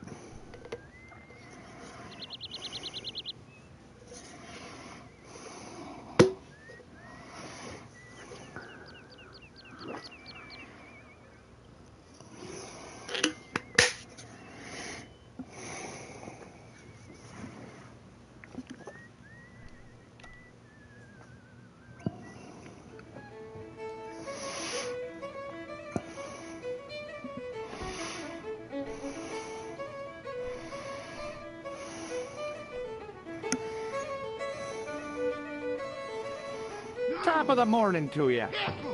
I beg your pardon. Well, that's what you Irish say, isn't it? Do you want something? Or are you just flaunting your xenophobia? Well, I was Jesus. trying to be sociable. Is it a room you're after? No, thank you. I don't plan to stay too long. Who does? Most folk take one look at Lochmarden and jump back on the bus. Well, we want a pint. I'll try a glass of beer, please. Is this your first pint of real ale? Well, I guess so. What's real ale, anyhow? Beer that's brewed from natural ingredients to traditional methods. It shouldn't be kept under pressure or refrigerated. And finally, it should have a good body and distinctive character. In other words, it's flat and worn with bits in, and it makes you fall over. I'm sorry, but the pump appears to be broken. I can fix it for you. I don't think so. This is a job for a professional electrician. Oh well, at least the glass washer is still working. It's not my beer, is it? It just so happens I'm an electrician. Check out my credentials. Well, no. So they're posing as Isn't that an marvelous? electrician. Here's a house bedeviled with faulty wiring of a wayward nature. Here's you, an electric man, with a little plastic card to prove it. I still want to see what you can do before I let you touch me beer pumps. You can make a start on the glass washer.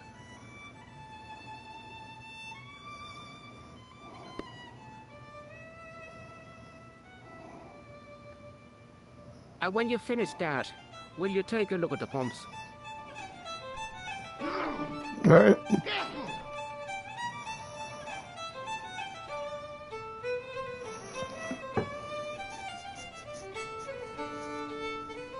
There was nothing physically wrong with the glass washer.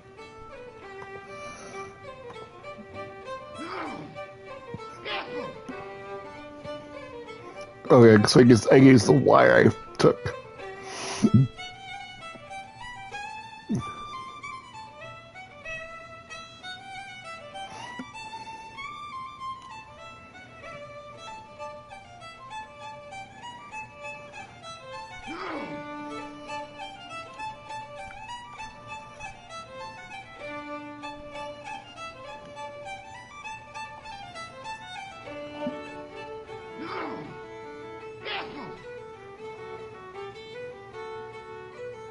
I replaced the fuse with a piece of wire. I knew it was dangerous, but I was desperate enough to disregard everything I knew about standard safety precautions. Oh Excuse jeez. me, Mr. Leary.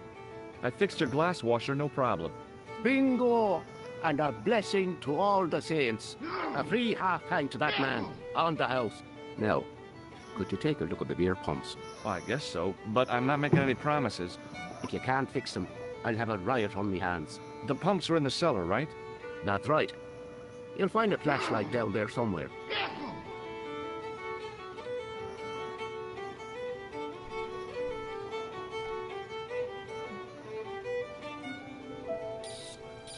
What a dumb place to store a flashlight. A dark cellar. The only way I was going to find anything down there was to feel around.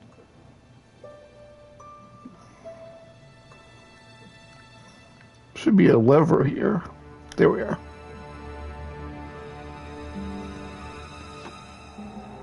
I pushed the lever and heard the grating of metal, but nothing appeared to happen. Alright, so I gotta head back upstairs.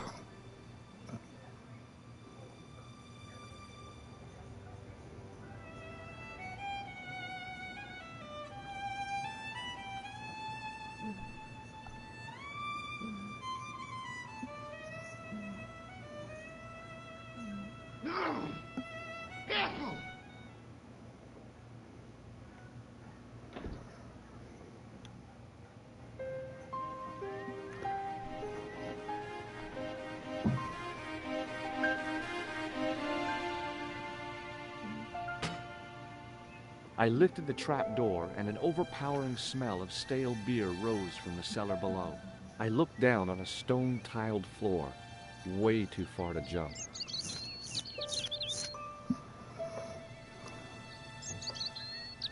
Nope. Excuse me. There was a nasty feeling in my guts I usually associated with light opera. It was Khan. What's the problem? That's the bad guy. Did you see what happened here a few minutes ago? What was that? A man was involved in an unfortunate accident. I didn't see anything. What about the boy? He doesn't know anything either. The kid, well, you know how it is in these rural communities. Not enough genes to go round. I prayed McGuire had the sense to keep his mouth shut. Was the guy hurt bad? He is being taken care of, but he thinks he dropped a small parcel. You didn't happen to find it, did you? If I had, I would have taken it to the police. Of course. Thank you.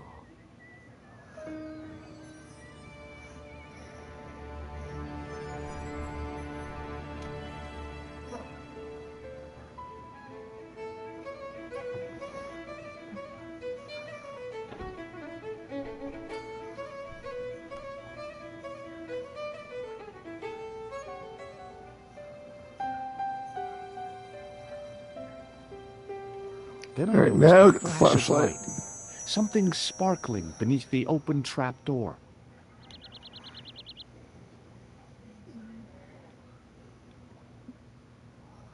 It was Peagram's gem, all right. A large, uncut blue stone.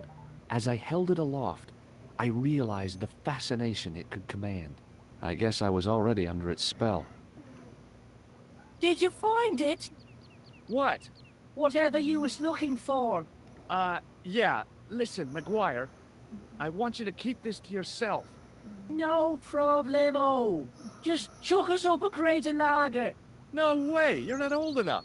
We can sell it and make some cash. Forget it, kid. I couldn't betray Mr. Leary's trust. Oh, I could. For sure. That old misery guts deserves it. If you want to do me a favor, keep a lookout for that guy in the suit. Okay. But it'll cost you a packet of chips. Oh, and shout if you see that Ferrari. Alright.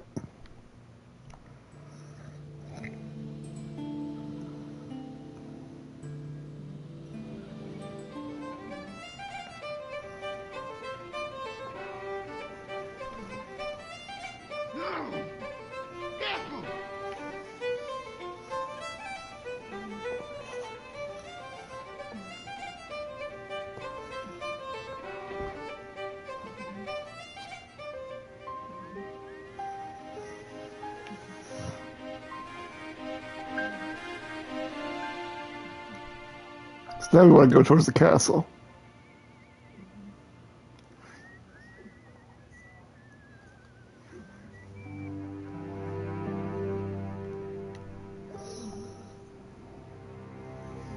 Hi. Do you speak English? Well, no, what if I was to say no? An implication of cognizance shrouded in denial.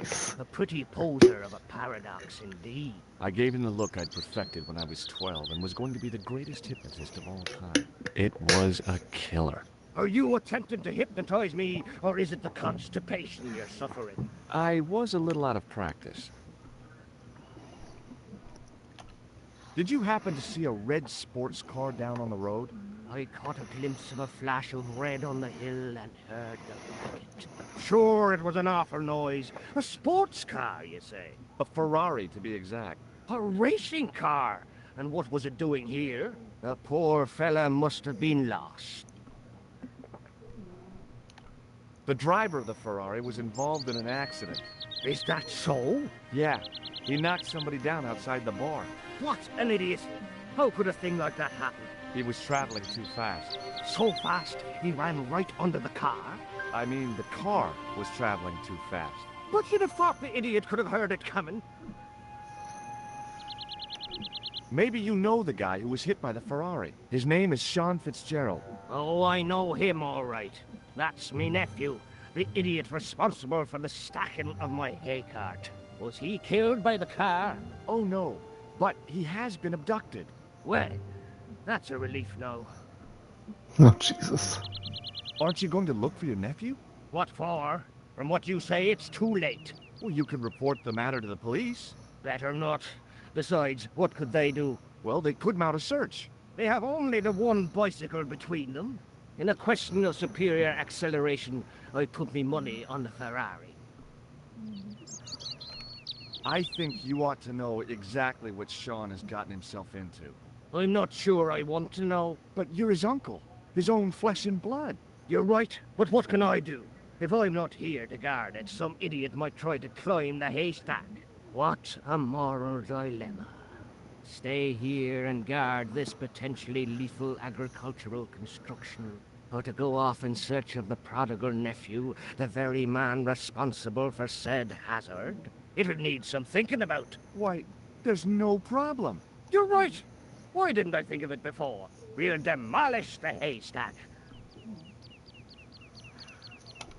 You don't have to demolish the haystack to go look for Sean. I'll stay here in your place and warn anyone who's silly enough to climb it. Marvelous! I think I should start me inquiries in the bar. Oh, jeez. He strode off in the direction of McDevitt's bar, leaving me to contemplate the stack of hay.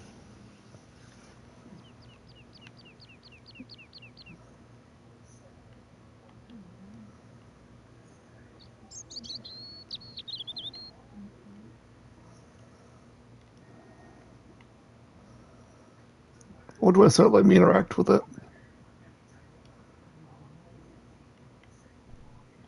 Oh, there it goes.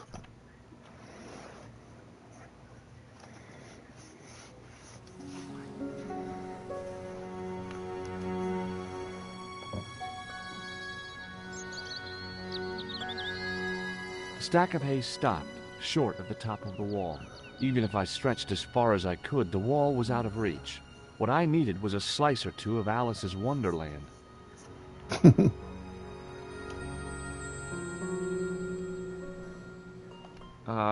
No. What?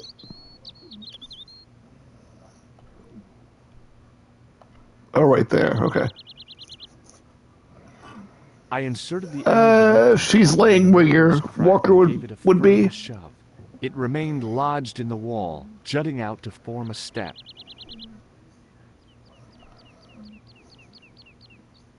I tugged the lifting key and found it was held quite securely.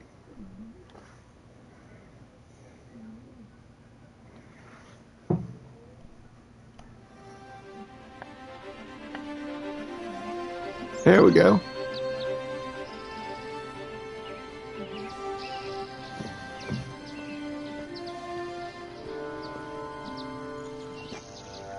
Uh-oh.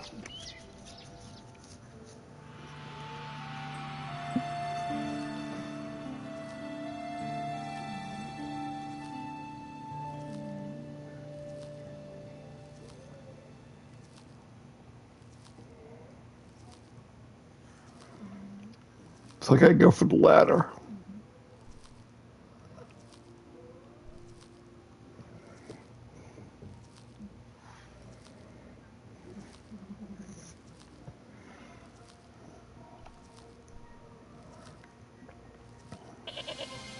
Oh.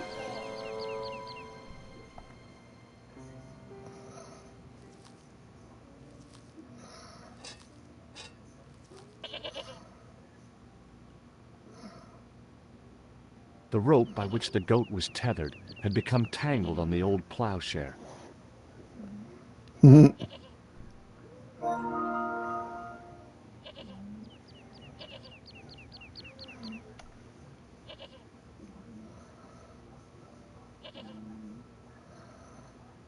Yeah, he's all tangled up.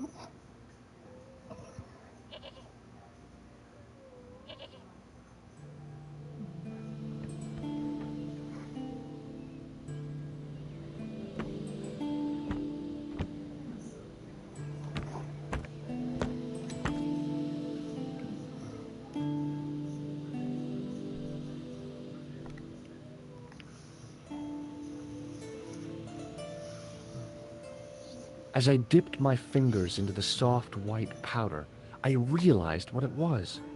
Plaster of Paris. I'd used it in kindergarten to make casts of animal paw prints. All right.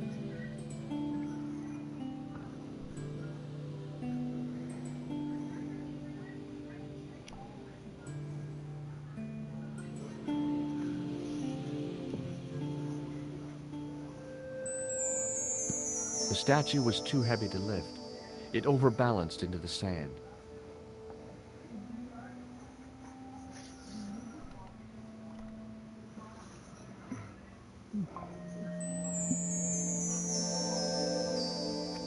As I swung the stone upright, I noticed it had left a pattern of holes in the sand.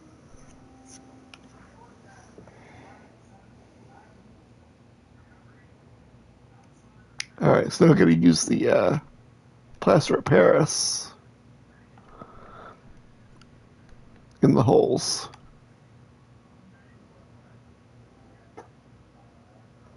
I sprinkled the plaster on the sand until the holes were filled.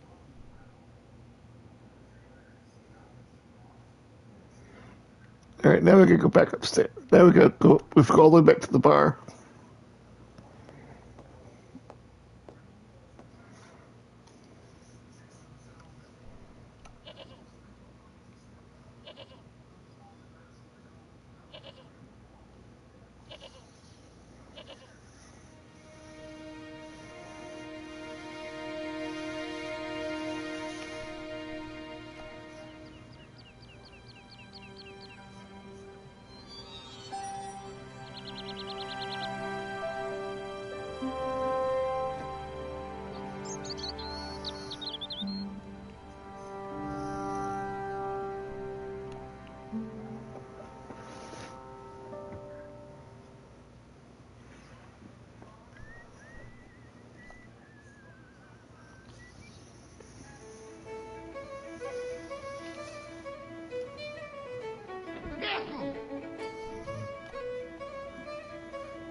The faucet creaked, coughed, and spewed out a stream of rusty-colored water.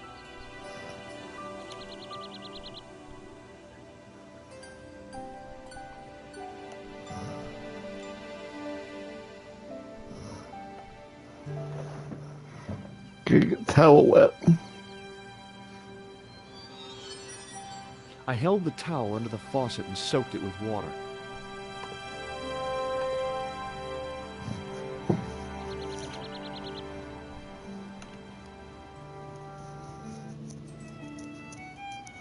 Now back to the castle.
Alright, so I gotta use the bar towel on the holes.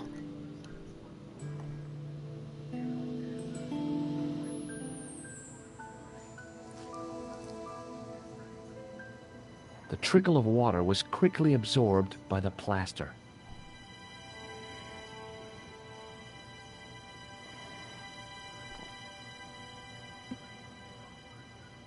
I eased the solid piece of plaster from the sand. Underneath, it had formed a perfect copy of the statue. Alright. Yeah, we gotta use those holes in the walls.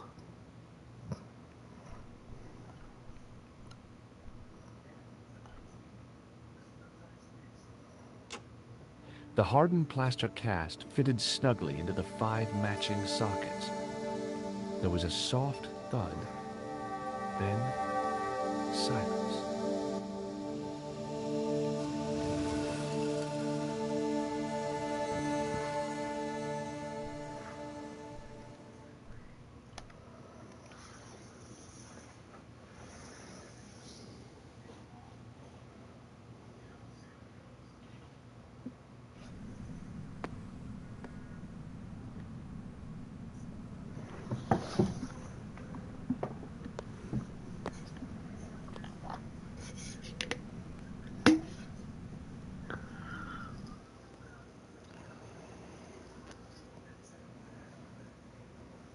So, where did you stay last night? At McDevitt's, I got to drinking with Doyle and a couple of the guys. That explains why you look so ill today. Did you get any sleep at all? Not much. I had to share the room with another guy. Did he snore? Hardly. He was dead. Then Leary woke me in the middle of the night to help bail out the cellar. The cellar was flooded? Yeah, some idiot had left the faucet running. And you say Pegram has disappeared? Without a trace. But my visit wasn't a complete waste of time. Pegram's gem? The Templar's gem. Whoever Jacques Marquet is, he's in for a disappointment. Jacques Marquet? He's the guy who should have collected the gem from Fitzgerald. I've been reading about Pegram in this magazine.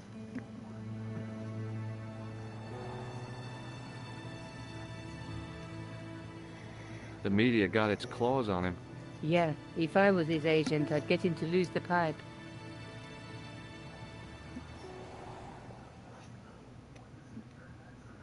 That dig must have been pretty important to him. He resigned his chair at Durham University to go to Ireland. And now he's disappeared.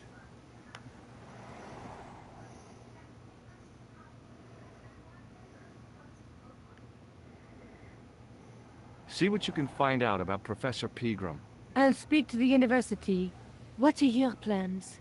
I want to find out who, what, or where Montfaucon was. All I've got to go by is the name and a picture of a hanged man.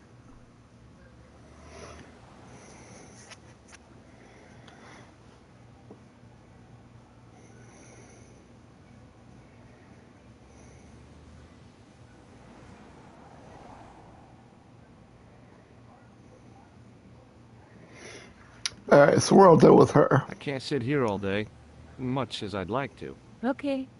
Don't forget to look for Lobineau at the Kron Museum. And why don't you see if Rousseau has heard anything? Okay. Anything else I can do for you while I'm out? Shopping, a trip to the laundromat? Just take care of yourself.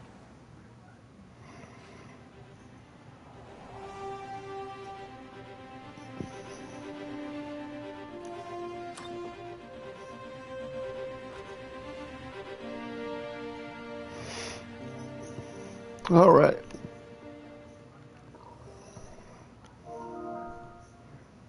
So now we're going to the police station.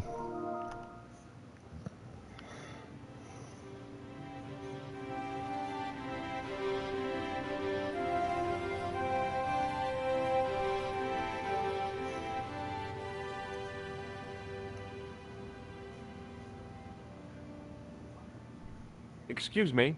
Ah, Monsieur Stobart, n'est-ce pas? That's correct. You remember me. The retention of such data is part of my duty as a gendarme. That is how crime is fought, through attention to detail, not intuition. Yeah, sure.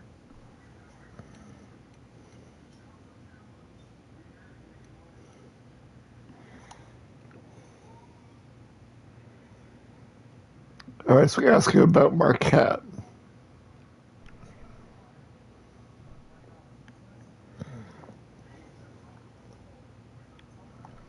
Have you heard of a man called Marquet? Yes. He used to be known as the Mole of Montmartre. I heard he's been hospitalized, probably by one of his rivals.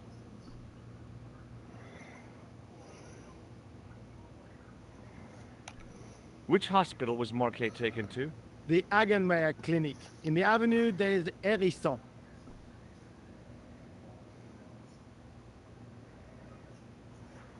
All right, so we can head out. See you later, Sergeant.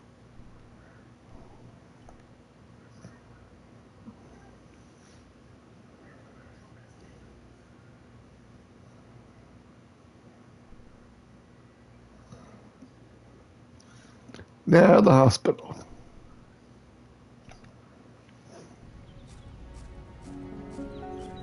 The old building managed to retain some of its original grandeur, but the modern additions look like a baseball cap on a statue of a medieval saint.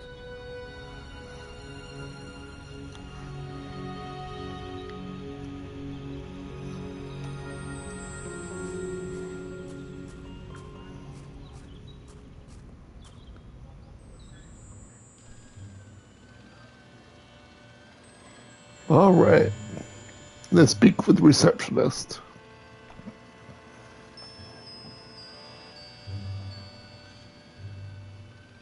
Excuse me. Yes, sir? Is this the Hagenmeyer Clinic? That's correct. I thought I was in a garden center. Oh, the plans. They were my idea. A little greenery to evoke the spirit of nature. How may I help you? Look at this ID pass. So you're Merlin. Marquet's been asking for you. For me? Yes. He was shouting your name when they brought him in here. Now, let me see. He was on Ward B12, as I recall. Oh, he's being transferred to... Oh, dear. He's on Ward J2. That's... Nurse Grendel's ward. What's so bad about Nurse Grendel? She runs that ward like a South American prison. Keeping a Damn. well-disciplined ward isn't a crime, is it? Well disciplined. In the discipline and punishment stakes, she'd whip the butt off the Marquis de Sade. Everything, I mean everything, is done to a strict routine. 6 o'clock, alarm call. 6:10, bowel movements, and woe betide anyone who doesn't have a result. Those patients of hers are like Pavlova's dogs. She sounds like a real nightmare. And then some. If Nurse Grendel is that bad, how come the authorities tolerate her? She's like part of the furniture. Oh, you mean she's been here a long time? No, I mean there's not a man in this clinic who hasn't sprawled out on her. No, Jesus. I was beginning to get the picture. This woman was jealous, with a big green capital J. How do I find Nurse Grendel's ward? Down the corridor on the left, turn right at the senior consultant's washroom. Right again at the executive coffee lounge. Bear left past the administrator's sauna. And turn left at the end. That's J2. And good luck.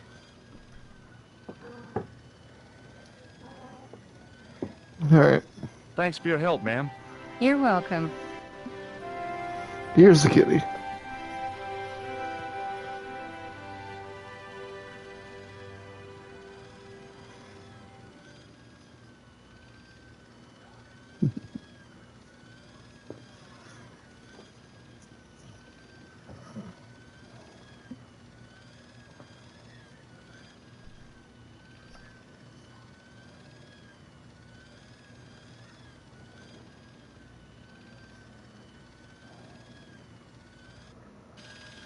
As I turned the corner, I saw the source of the hellish noise which echoed through the corridors. It was an industrial polishing machine with an odd-looking guy in tow.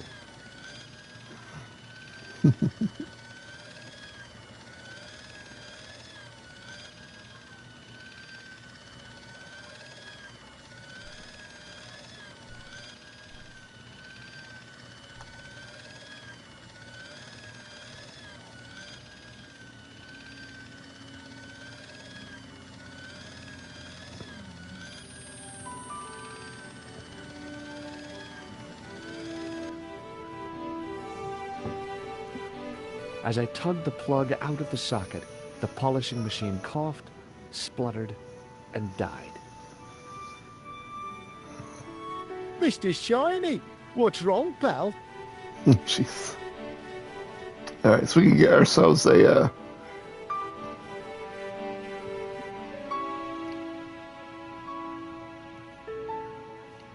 well, wherever my arrow key went.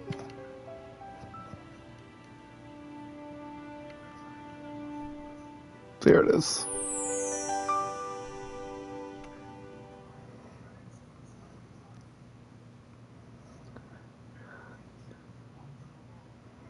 I think we're in the wrong door.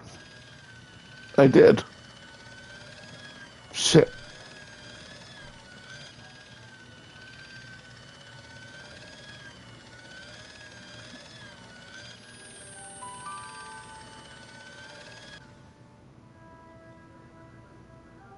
As I tugged the plug out of the socket, the polishing machine coughed, spluttered, and died.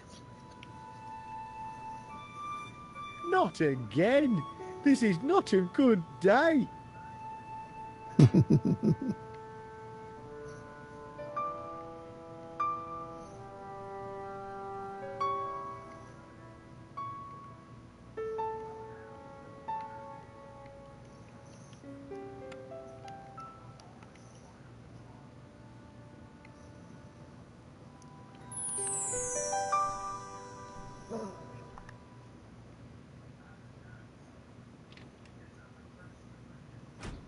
There we go. Now I got a doctor's jacket. Dr. Stobart at your service.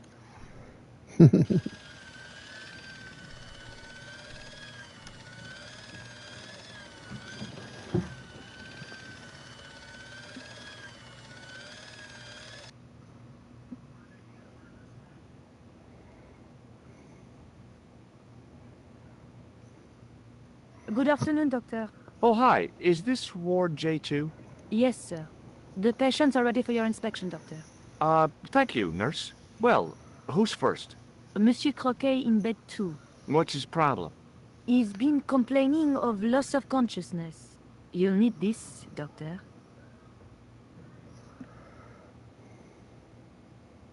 She gave me a long, narrow metal box and a stunning smile. Thanks.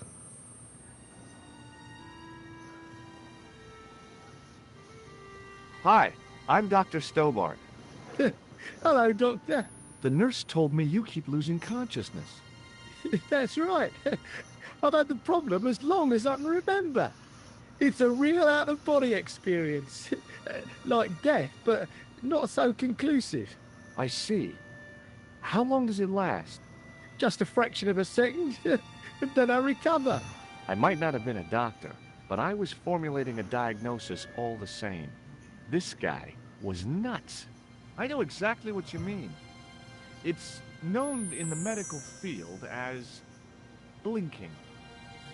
Is it serious? Of course it isn't serious. It's perfectly natural. But just think, 2 seconds every minute? Why, that's almost half an hour every day. 2 weeks out of every year spent in total darkness. I don't have time to listen to this baloney. Alright, so we can... Well, goodbye and good luck. Thanks, Doc.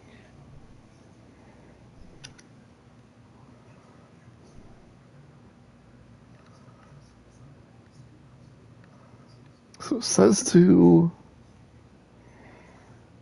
go to the bottom right of the screen.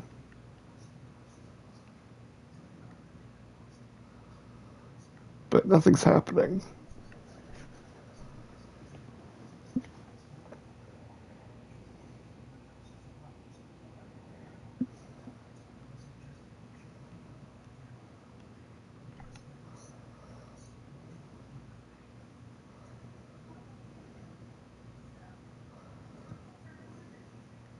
Doctor, What is it?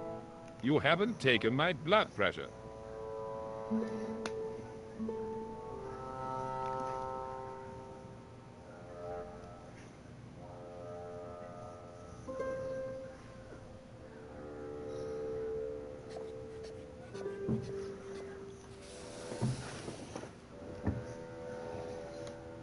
Seems fine to me. You're not doing it right. Of course I am. No, you're not. Dr. Monroe never did it like that. I can't take a satisfactory reading while you're excited like this. I'll come back later. Jeez.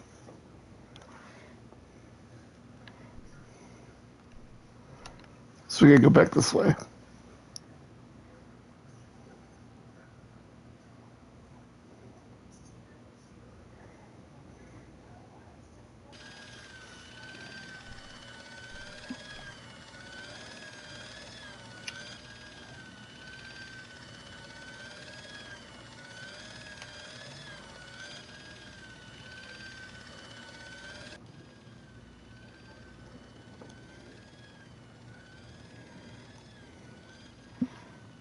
And then we gotta talk to this dude.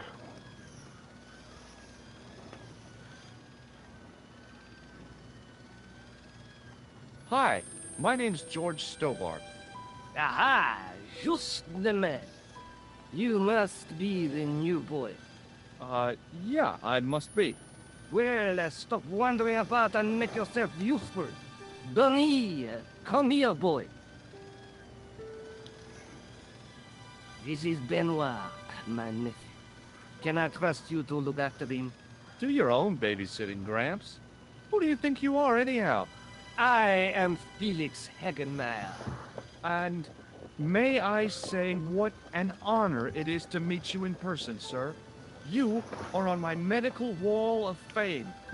Right up there with Pasteur and Leary.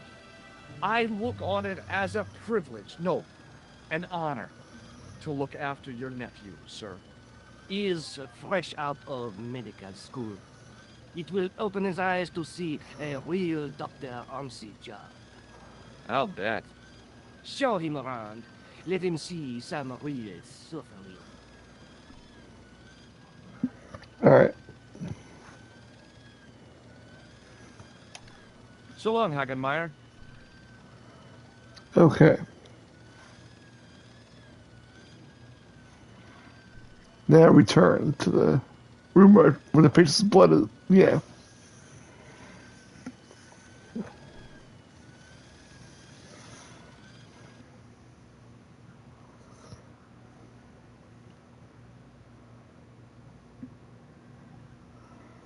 Could you take a look at the client in bed number 3 now? His name is Eric Sopmarsh. What's his problem? He's delirious. He just now came out of theater. He's recovering from major surgery. I'll have him up and about before you can say, Lazarus, get out of your bed and walk.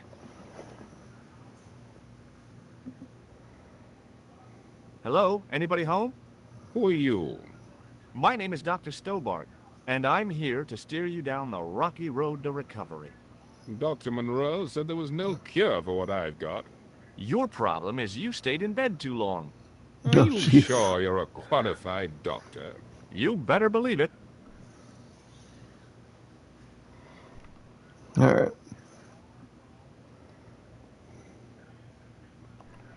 See you later. Now we're gonna give the other doctor the blood pressure.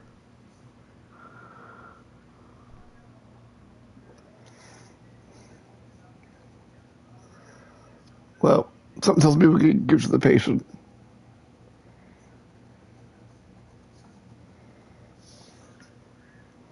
Because I can't give it to him.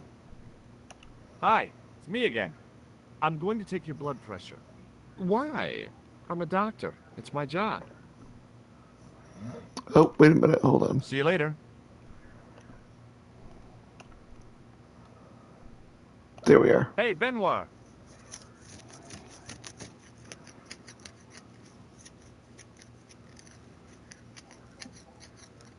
There's no need to shout. What do you want? Here, take this pressure gauge. Thank you, sir. What do you want me to do with it? Well, keep it safe until I think of something.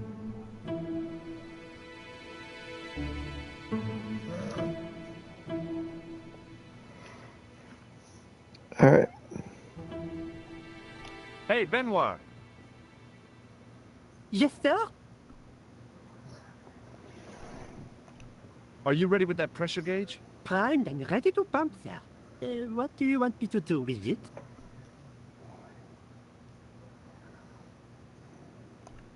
Use it on Rene Croquet. Okay. Whoops, wrong guy.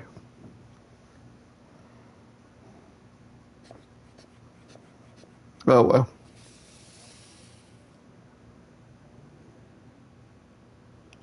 Hey, Benoit.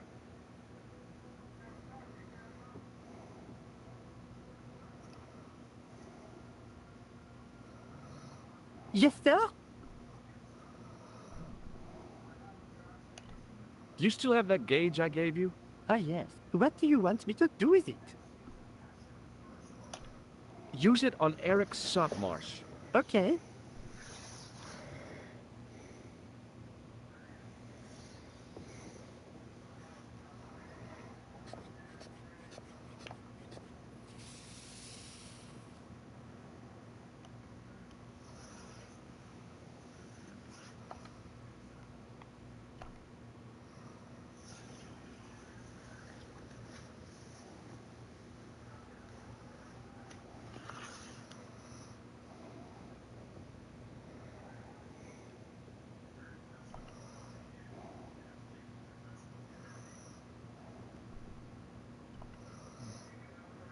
Rather you than me, pal.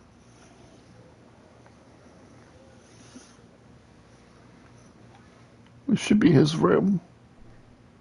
Yep.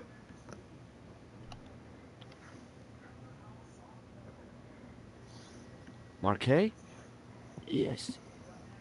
I'm Marquet. I've been expecting you. You have? Well, what are you waiting for? Get it over with. I just want to know what I should do with the gem. The Lamar gem. Yeah, right here in my pocket. I thought you were one of the assassins. Not me. I never inhaled. So, you were sent in my place? Yeah. You could hardly make the trip to Ireland in your condition. What should I do with the gem? Deliver it to the Grandmaster. Quickly tell him that I found the tripod right here in Paris. You have it? Not yet, but it's been taken care of. I hired a couple of stooges with a flair for petty crime. Would that be Flap and Guido by any chance? You know them? We've met. What about the Hashashin? Is more likely to have followed us now. He'll stop at nothing to prevent the reforging of the sword. And that's bad, is it? As for Klausner, he has gone off to Syria on a wild goose chase. They have geese in Syria? He has a theory about the location of the... That's enough excitement for one day, Monsieur Marquet.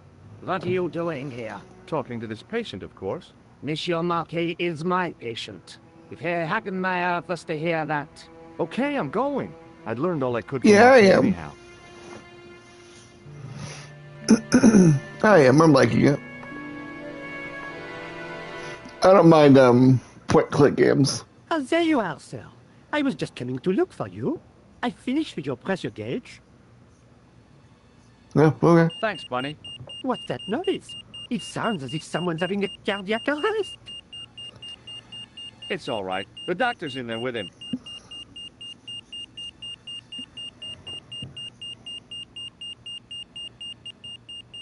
Are you sure he was a doctor? Oui, monsieur. He showed me his ID. It was Dr. Braille. There's no Dr. Braille working here. He's an imposter. Oh, shit. The door's locked. Help me, officer.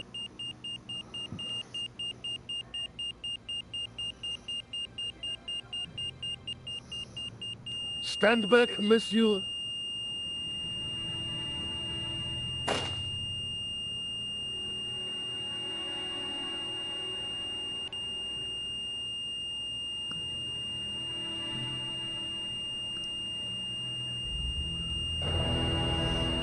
Damn.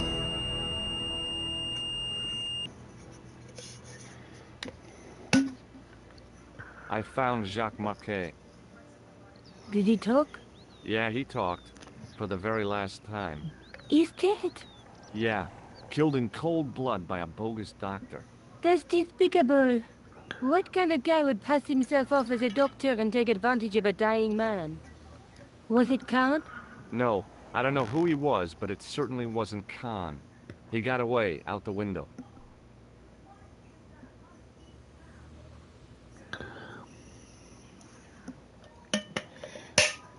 Okay.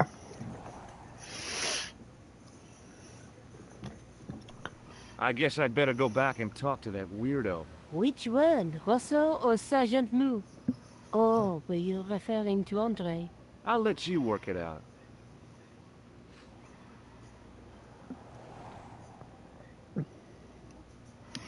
So we're going back to the museum.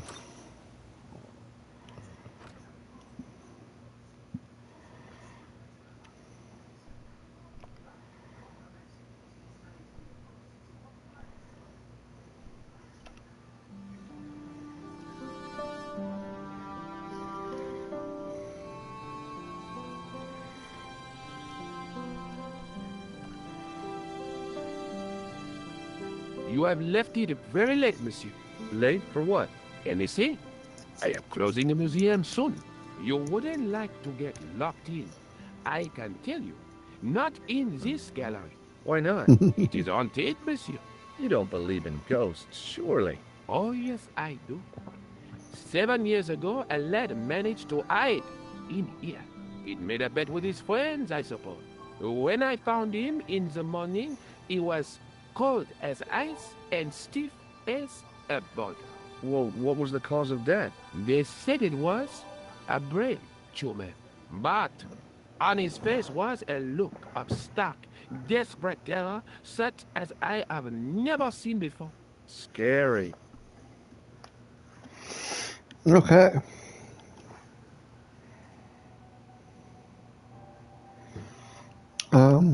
Forget it. We gotta talk to this guy.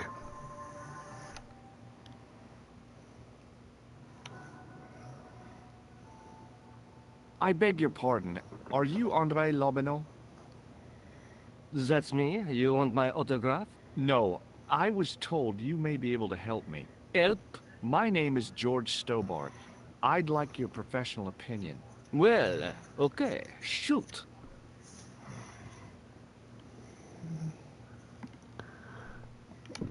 Does the name Montfaucon mean anything to you? Sure. It was the most grisly spectacle in Paris until the Revolution. A public toilet? Montfaucon was the place of execution for many thousands. A dark temple of death, with row upon row of arches, each one framing a grim exhibit. Scores of rotting corpses swung on creaking rope, while the crows devoured their flesh. That explains the image of the hanged man. I found a reference to Montfaucon in Ireland, in a village called Lochmarn. Lochmarn? That's where Pegram was digging. That's right. He'd left the excavation before I arrived. Where was the site of Montfaucon? To the northeast, near the Canal Saint-Martin, but there's nothing there now. The old gibbet was torn down during the Revolution.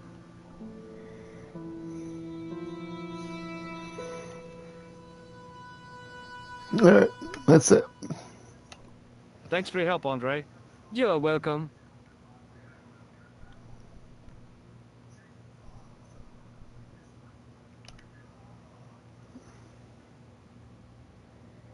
Attention! Please do not open the window, monsieur. Don't you think it's kind of stuffy in here? Better stuffy than dead. What's the problem? Fumes from car exhausts? Not just that, monsieur. There's a new burger bar opened up across the street. The Laughing Buffalo. So what's the problem? They cook their burgers on a charcoal grill. And the fat falls on the open flames. The amount of organic compound and smoke particles released is astounding. Since they opened, local air pollution has doubled. And it stinks like a funeral pyre. That is why I keep the windows closed. Don't open it. Remember the burning cattle. Alright, keep telling me to open the windows anyway.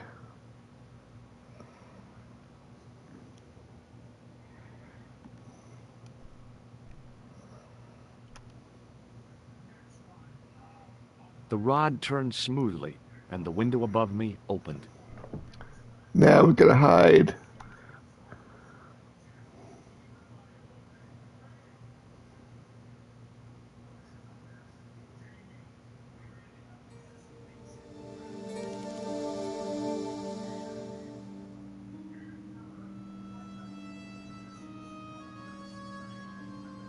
It is closing time, Monsieur Lobineau. Already, there just aren't enough hours in the day. More than enough for me. I can't wait to get home and put my feet up. Eh bien, see you tomorrow. Good night, monsieur.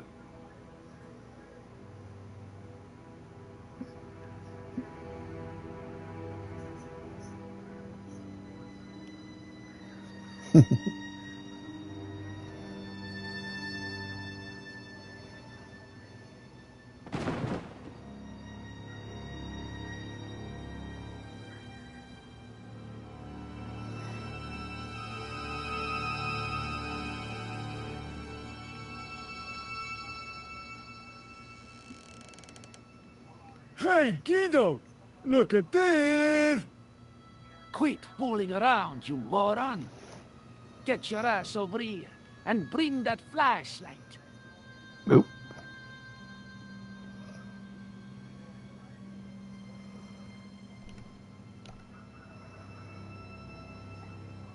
What the... Who's there? Let's get out of here!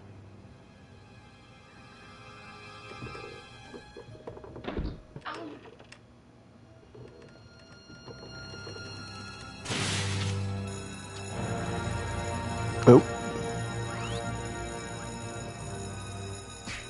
Oop.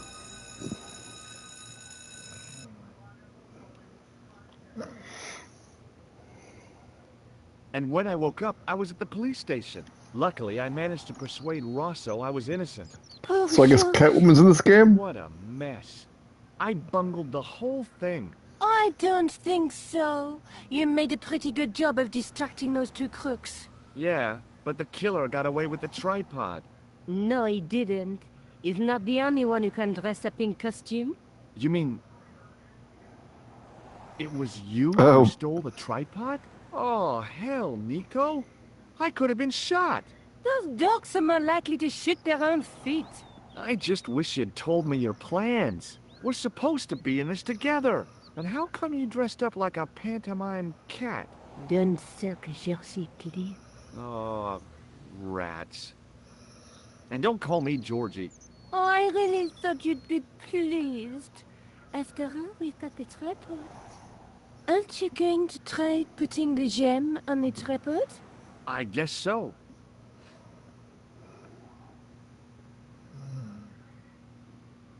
Nothing happened. Yeah. The gem fits perfectly, but what does that prove?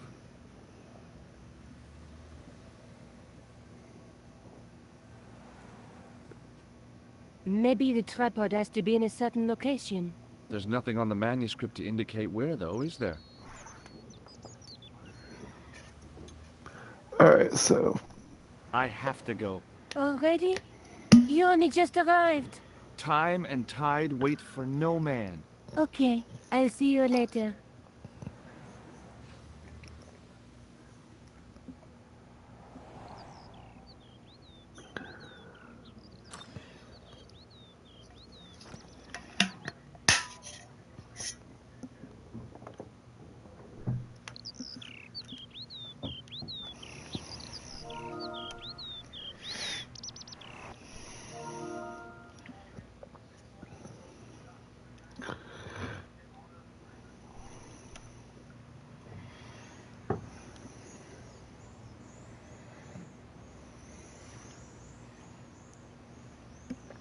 Wait, we gotta talk to the juggler.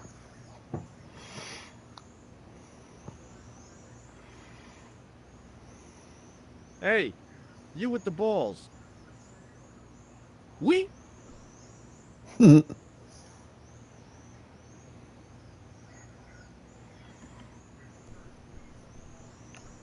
How did you learn to be a juggler? Juggler? What is this juggler? It's you. You juggle, that makes you a juggler. Oh, I am a jongleur. A jongler? What's that? Mon Dieu. A jongleur is an artist, a master of the contragravitic aeroballistic mysteries. In centuries past, the courts of the crowned of Europe had the jongleurs, witty, erudite men to whom the monarchs turned in their hours of need. Wait a minute, wait. Let me get this straight. Our enemies are at the borders, plague ravages the land, and the peasants are revolting. Thank God we've got Chuckles the Jongler to throw his balls around. I don't think so. That juggling doesn't look so difficult. Oh, it does not, does it not? Perhaps you feel you could do better, no? I'll give it a try. Be my guest. Oh, good lord. I had no idea what I was doing.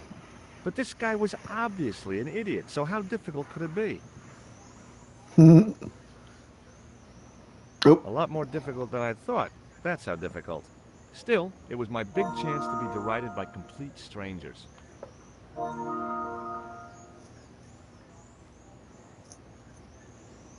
Not so easy after all, is it? No, I guess not. Okay. Catch you later. Au revoir, monsieur. Now we gotta talk to the police officer.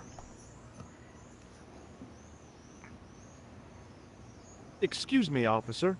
And how may I help you? And then show him the clown nose. Does this red nose mean anything to you? Ah, you are a clown. Do I look like a clown? No, although you juggle like one. Now, Oh, if I'd Jesus. known you were a clown, it would have been amusing. And not a humiliation for you. What do you mean? Who ever heard of a plainclothes clown? He had a point. So you're saying that if I juggle badly with a red nose, I'd be the king of comedy. But if I juggle badly without it... You look like a pathetic loon. Oui, monsieur, you had it. Okay. Then end the I'll conversation. see you around. Oui, monsieur. I'll be there. Then we gotta ask Juggle again. Hi again. Oui? What is it this time?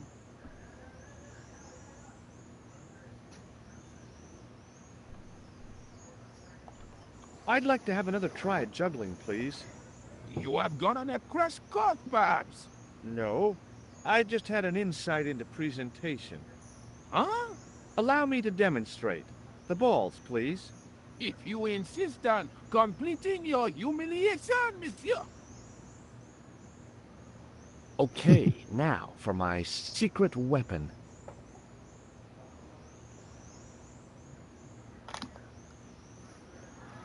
Damn. The juggler was speechless with rage.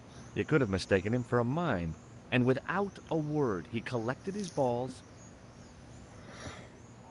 and left in a fury. Hey, you forgot one of your balls. Hey! But he didn't hear. Better still, deprived of his entertainment, the gendarme decided maybe he ought to do some policing for a change.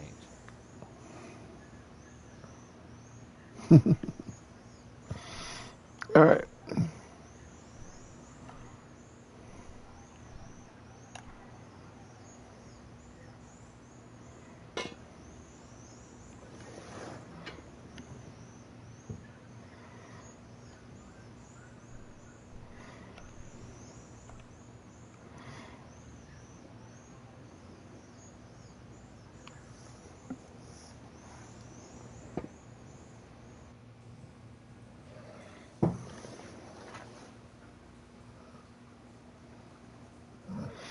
Okay. So let's cross the bridge to the other side.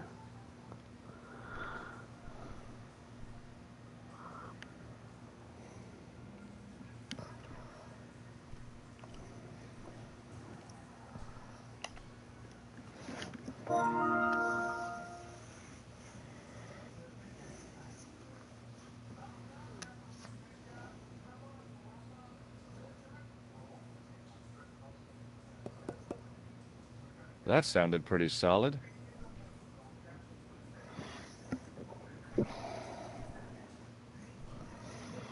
Okay.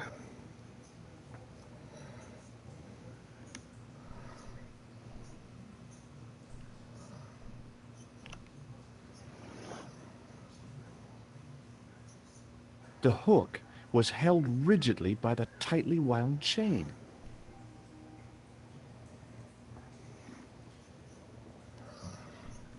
Okay.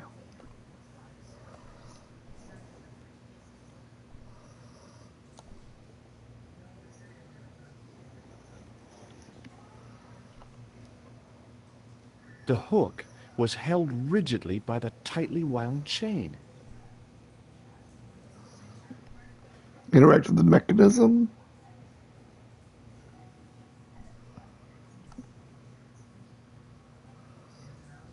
Oh, I'm confused. Close up, I could see a faded inscription. My medieval French isn't much, but the few words I understood seemed to say, "This is where the gallows used to stand." Maybe.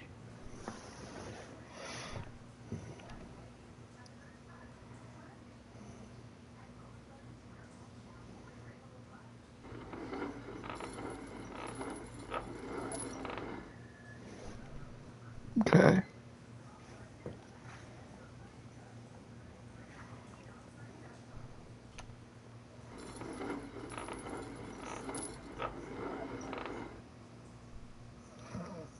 So that didn't work.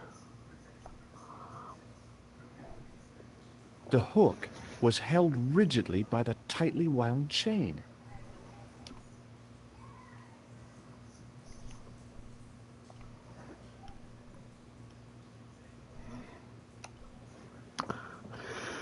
So you should have said the rightmost panel, not the left one. That's hollow. It was time for some brutal destruction.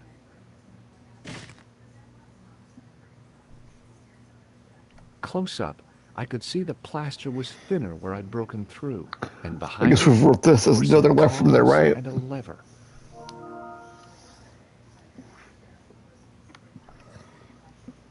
Here goes. Hey, cool. Inside the hole, I could see one of the cogs had come loose and jammed the mechanism solid.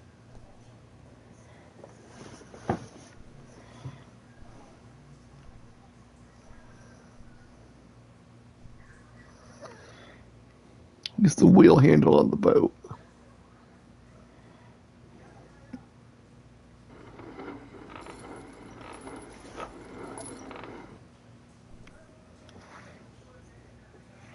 Then grab the hook.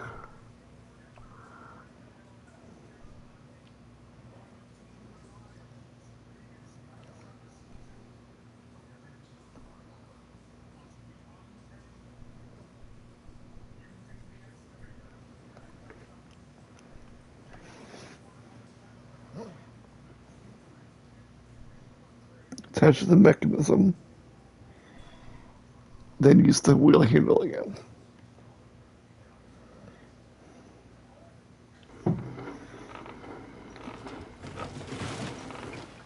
Okay, that works.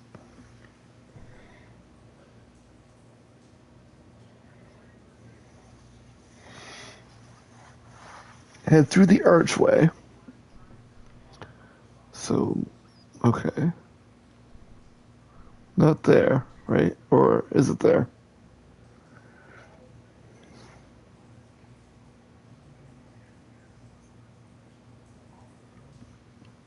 Does that just look, that does look like an archway to me.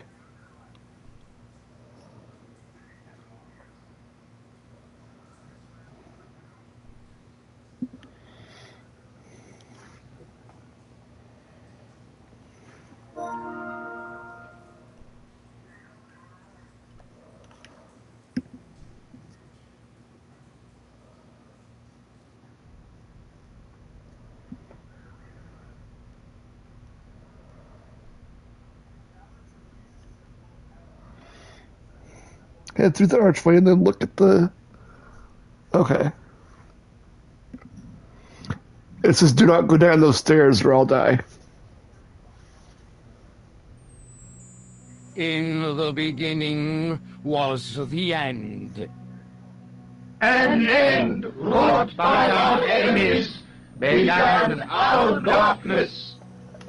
In the end will be a beginning. An end to our enemies heralds our new day. Report. The military establishments are in flux. The end of the Cold War has left them with no clear goal and as obvious targets for budgetary cuts. We have successfully promoted a sense of betrayal in the upper echelons. They feel that the politicians have cast them adrift. The pattern is emerging. Our time is now. Good. Mademoiselle? Governments are giving the corporations more respect than their own citizens. A groundswell of dissatisfaction and dissidence is growing. The corporations are becoming too large and complex for their own executives to control them. A blind belief in market forces is accelerating this trend the world over. The pattern is emerging. Our time is now. The global population's belief in those that govern it has never been lower. We have inculcated a sense of immediacy and action over forethought and planning in all the major governments. They are acting on hasty decisions that cannot be completed or revoked without appearing foolish. The pattern is emerging. Our time is now. Excellent.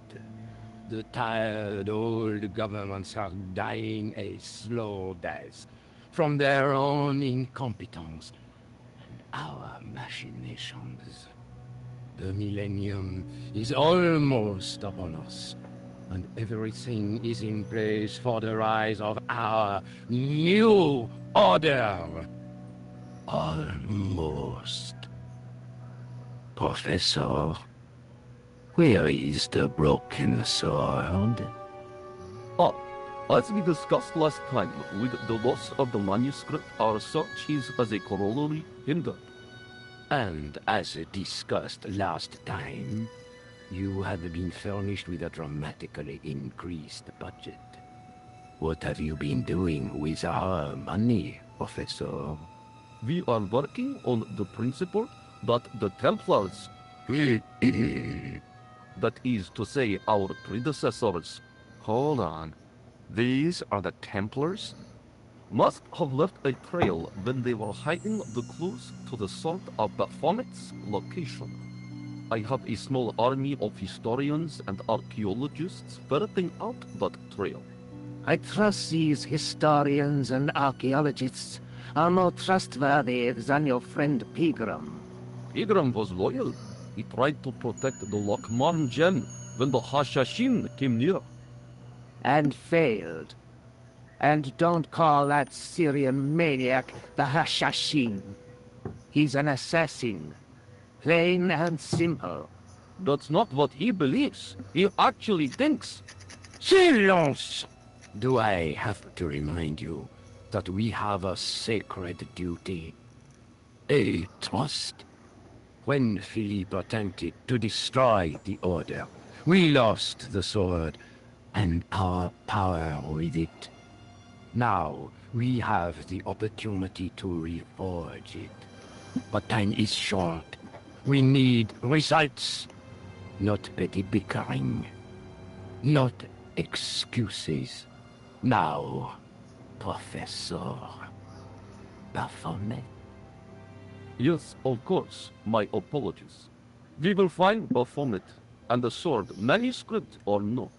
We have already found another element actually within Paris. Excellent. What is it? Well, we're not exactly sure at present. Ha! But I have my best people working on it. You would do well not to criticize others, Eklund. At least I have not murdered one of our own. Of course. That guy was the bogus doctor in the hospital. Marquet was a liability. Eklund dealt with him on my orders. I beg your pardon, Grandmaster. I did not mean to.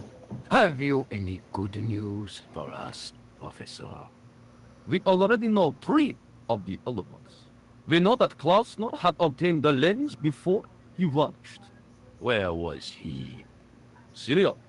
We know that he arrived, but after that, nothing. The assassin. I fear so. It's a shame. Klausner was a good operative. Alright, now I gotta look through the cap again. This will be our last meeting in person until we locate the sword of Baphomet. I hope that I don't need to emphasize the importance of finding it. Without it, our endeavors come to nothing. With the sword reforged, we will have the power to sweep the stage of all opposition. The new millennium will belong to us. The next time that we meet, it will be to become the princes of this world!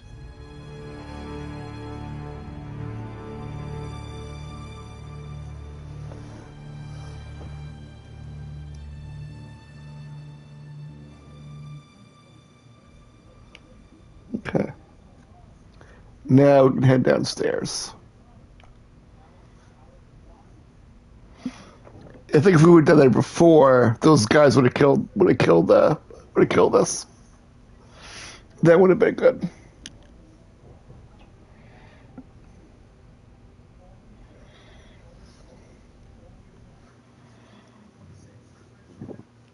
Okay. So it says use the tripod on the pedestal.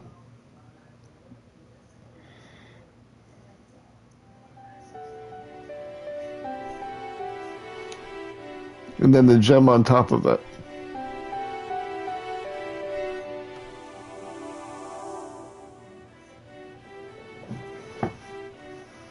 The light, falling from above, struck the gem and scattered in 5 neat rays, and each ray picked out a letter. Starting from the seal, I could read M-A-R-I-B. Marib. Now all I had to do was figure out what the heck that meant.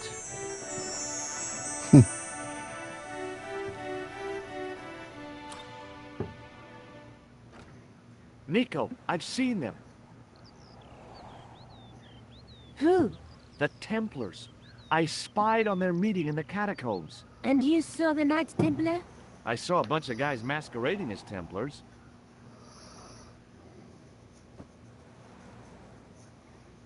They're after something called the Sword of Baphomet.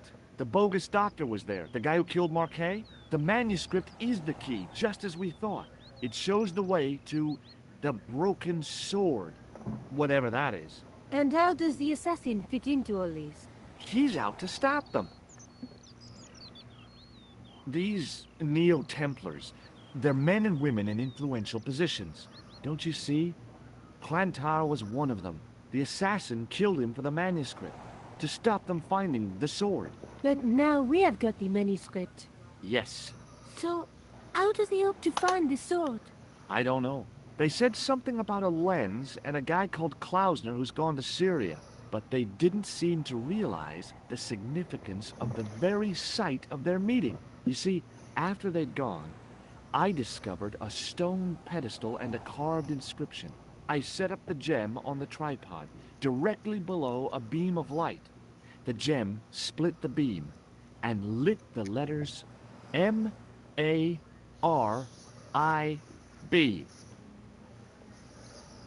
Marib is a village in Syria. Then the Neo-Templars are ahead of us. Klausner beat me to it. You're not thinking of going there yourself, are you? Why not? These guys are crazy and dangerous. That reminds me, you should leave the gem here. Okay, what about the tripod? I'll send it back to Andre, anonymously. Okay. Do you think I should go to Marib? Syria is a long way, George.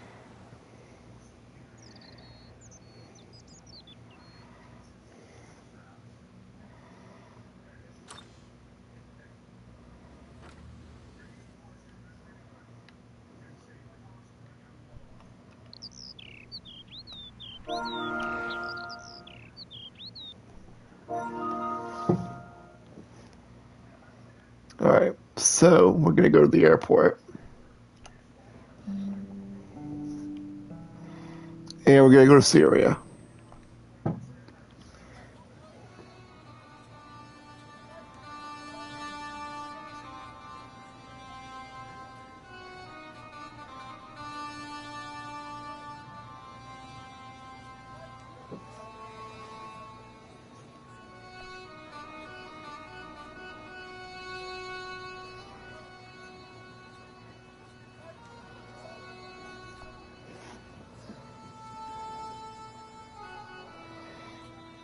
Alright, I'm gonna use the bathroom right quick, and then we'll explore Syria.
Alright.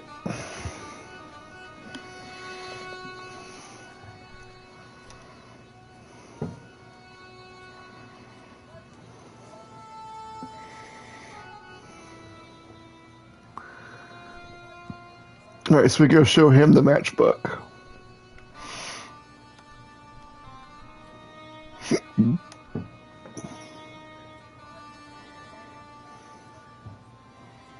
Hi.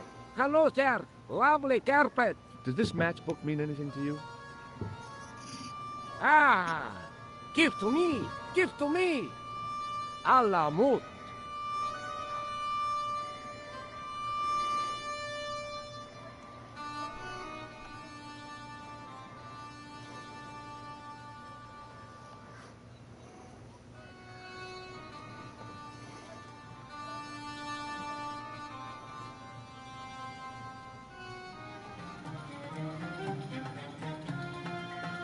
Many beneficent greetings, my most fortunate possible friend. Huh? Do I know you, mister? No. No. And again I say, no. But, my friend, do you not see our mutual good fortune in this meeting? How frank do you want me to be? You are a traveler, yes? Boy, you must be the world's greatest detective. No. I am told that is Sherlock Holmes of the big forehead and slipper full of shag. I, as contrast, am world's greatest luxury taxi driver. I can see where this is going. I am Ultar, taxi driver and luxury guide per excellence. Yes. This I had to hear. Where does your heart desire to go? Simply mention the name to your obedient servant, and we shall fly there, swift as the eagle. Oh, well, I don't really want to leave Mareed yet, but I'm sure that if I do, you'll be the first to know. Is good. You know where you want to go, you come to Ultar. Thanks. See you around, Ultar. Be having a pleasant day, full of shining experiences and happiness, my friend. Alright. So it says try to use the bathroom.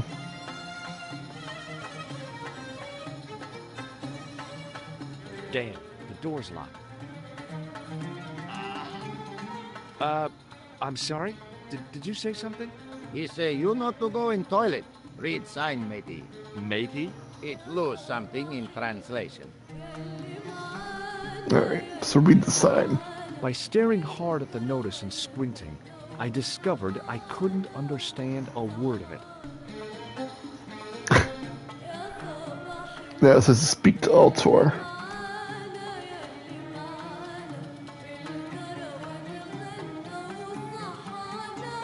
Hello again, Ultar.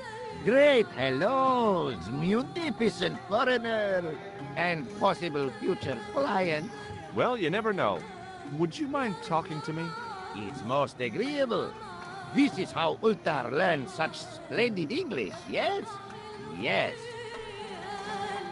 Alright, ask about the sign. Could you tell me what that sign means? It's a door stay shut until brush come back. Signed, the management. Oh, what does that mean? So someone stole the toilet brush by the looks of it. New toilet brush, leaves it by wash basin for 10 minutes. Come back, it been stolen. Not even out of wrapper. He damn cross. Lock up toilet and say, nobody use fine pristine toilet until brush given back. We say, what we do till then, eh? He say, cross legs and use superior willpower. And that's what you've been doing? No. Ultar use bucket. Oh, Jesus. Show him the photo of Khan. Okay. Have you seen this man before? Oh, most certainly. Was here only yesterday. Here? Yesterday? My God, he's close. Yes, he was asking a lot of questions, just like you. What did he ask about? He asked about American called Stoby. Stobart? Yes, Stobart. You know him. The killer knew my name. Oh, What else shit. did he ask about? He asked about German man called Klobner. I tried to remember the name of the man the conspiracy had lost in Syria. Was his name Klausner? Sure, that is what Ultar said. Klausner. I told this man in the picture. Klausner wanted to go up to Bull's Head. Hold on. He wanted to go where? Bull's Head. Big hill, 10 miles out of town. Maybe 60. When was that? Oh, maybe a week ago. Alright. So now we're gonna go back outside. See you around, Ultar. Fare you most splendid, good sir.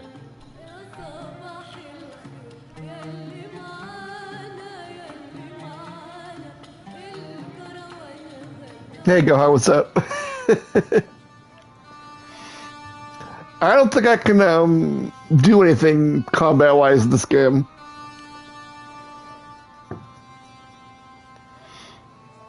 But we'll see.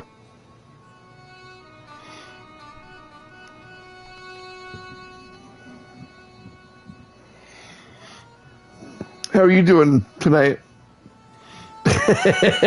Yeah. I don't think it works that way. Oh. How's your night going? Apologize for the cat butt.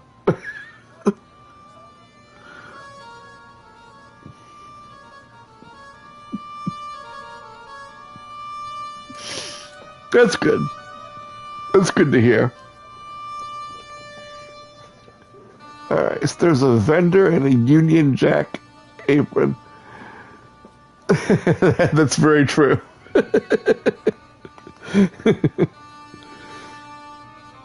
He's grilling food. That must be him here. So we can examine him.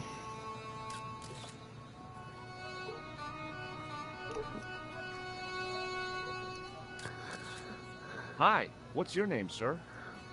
Hello, you buy kebab. Musku. Well, goodbye. Have a nice day. Most good.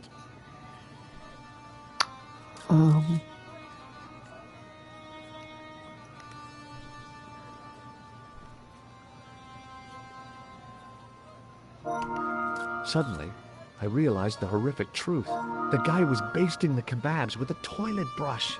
It may never have seen the inside of a toilet bowl, but it was still hard. I guess you solved the mystery of the toilet brush. And then speak to the vendor. Hello again, sir. Hello. Kebab? Yeah?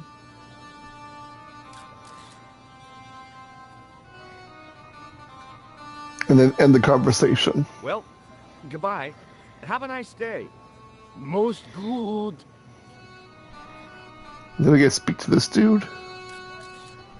It said there's a boy to the left.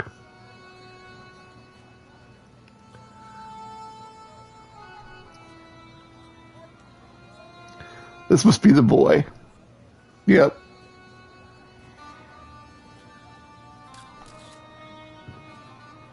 Hey there, young fella. Speak you the English? No, Speak Jesus. you the Anglais? Parlez-vous anglais? Yes, si, and indeed oui, and rather better than you by the sound of it. My name is Nijo. Welcome to my grand emporium of quality merchandise.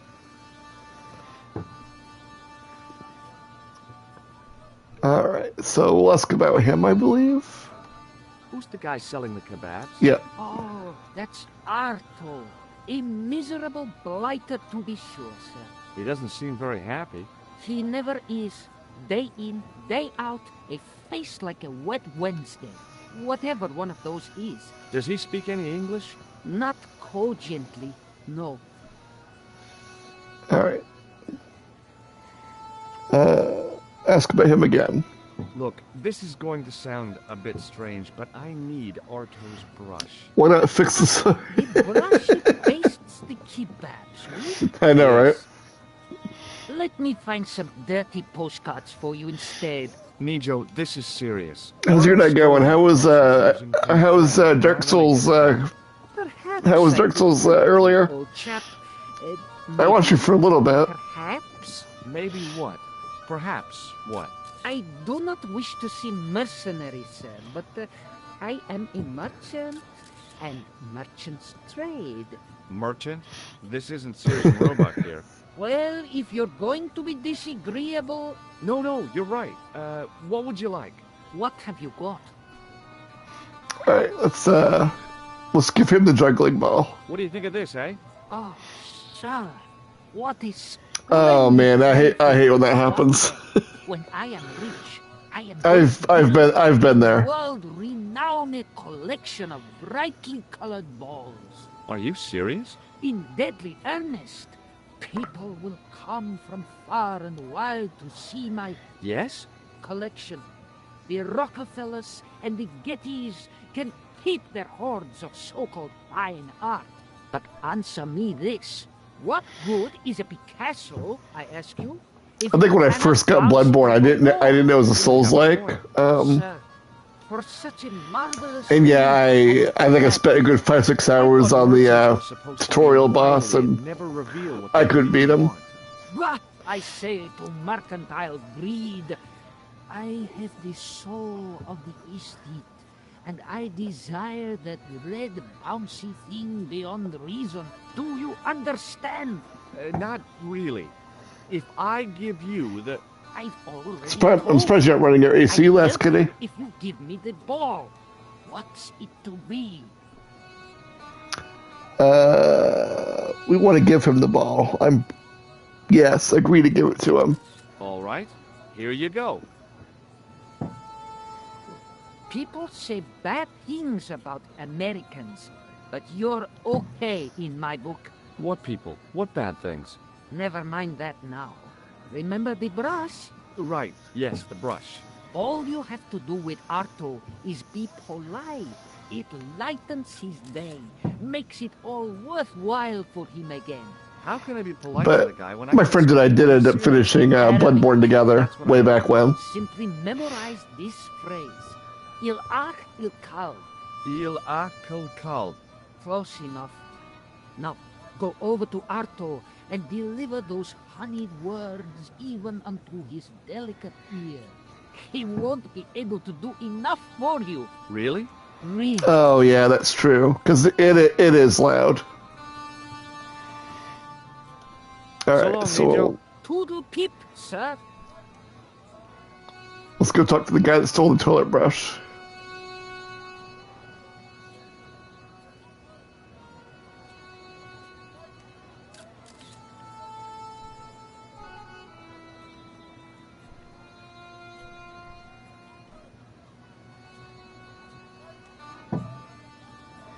Hello again, sir. Hello. Kebab? Yes. All right, then we gotta select this phrase.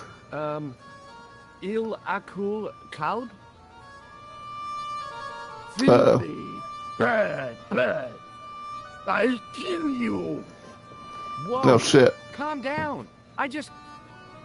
Feet, do your Yeah, thing. that's true. Yeah, she's getting her laptop heat.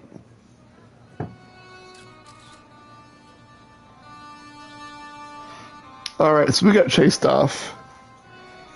But we should be able to head back. And then we go speak with the kid. Yeah, she's giving herself a bath.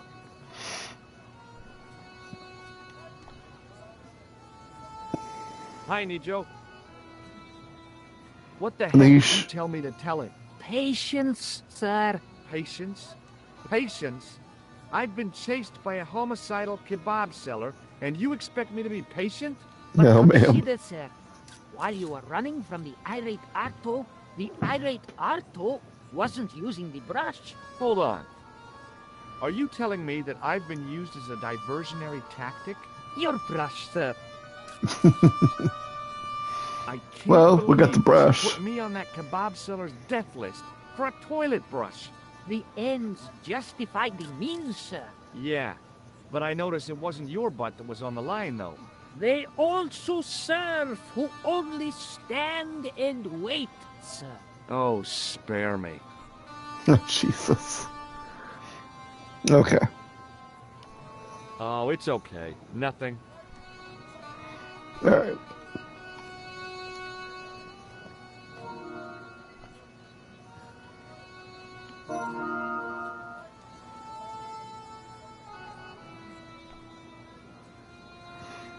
Still gonna go back into that bar.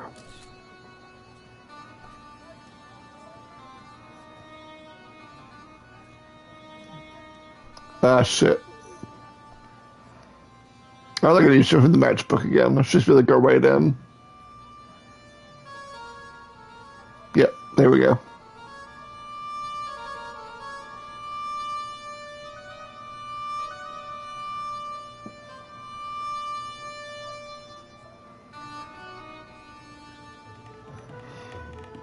Oh, now she's laying where your walker would be.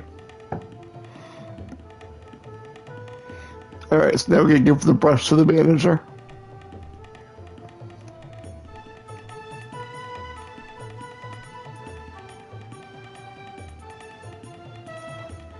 Hi. Nice club you've got here. I was wondering if you could help me. Oh, yeah. What? I mean, I beg your pardon? I'm sorry, but I don't understand. No surprise there, alrighty. He says sorry, but he not speak English. But he didn't say anything. He not have tongue. No tongue? What happened? It was bet. And he lost. He won. You should see other chappie. Oh, yes. Here's your brush, sir. It wasn't easy getting it back. The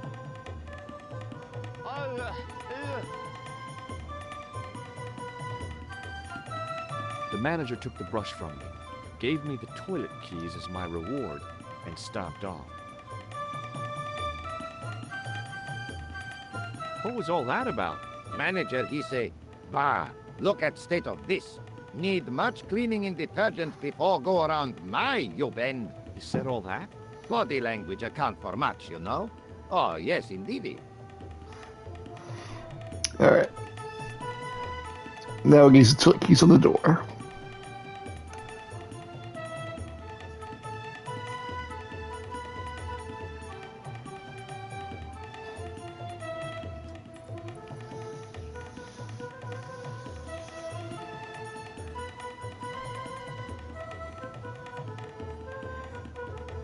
Then use the keys on the dispenser.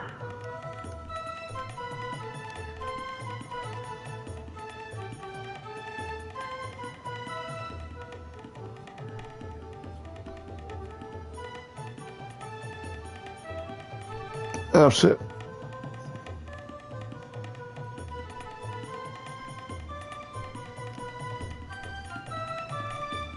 Didn't work the way I wanted it to.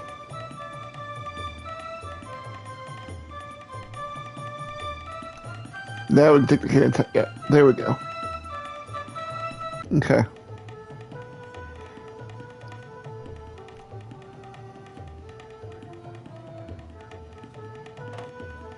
And then we're gonna pull the chain.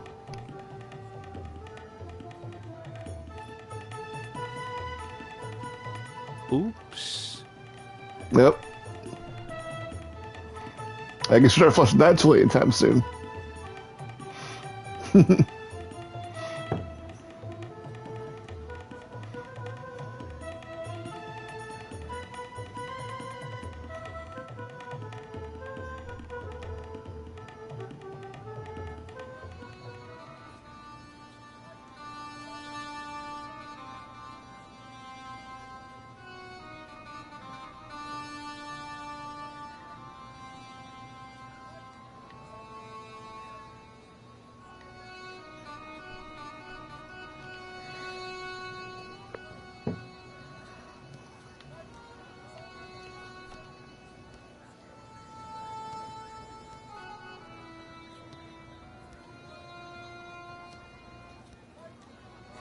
Alright, now we gotta pet the kitty.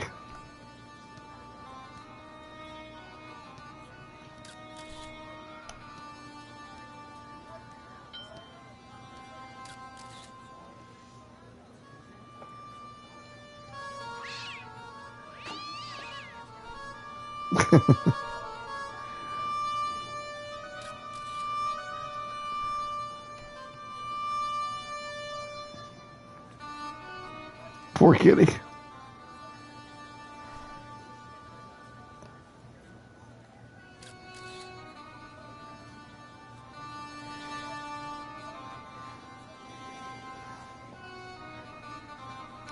Alright, so we're going to use the tissue on the statue.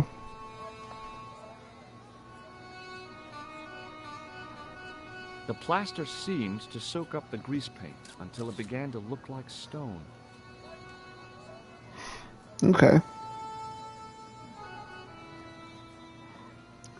Now we gotta talk to this dude.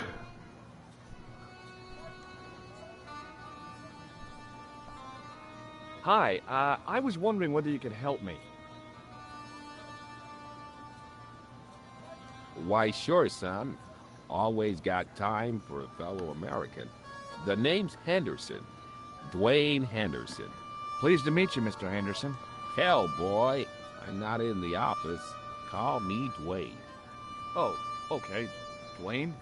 My name's George Stobart. Alright, we gotta show him the statuette.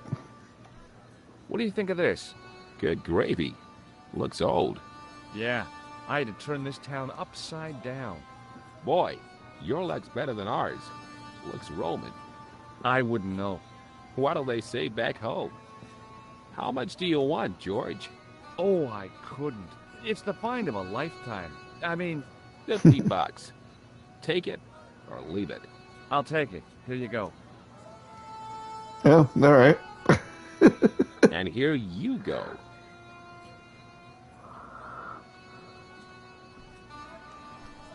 Alright, let's end the conversation. Okay, well, I'll see you around, Dwayne. Count on it, George.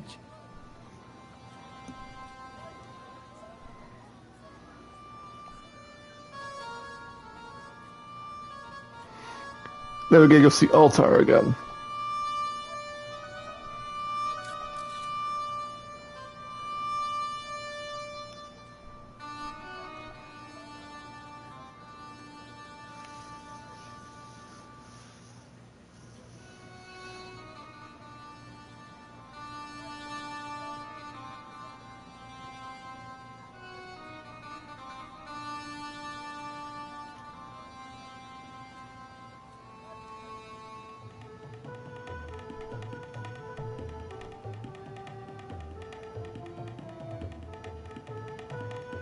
Hello again, Ultar.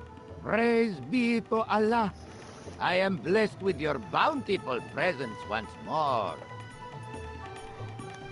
What can you tell me about this Bull's Head Hill?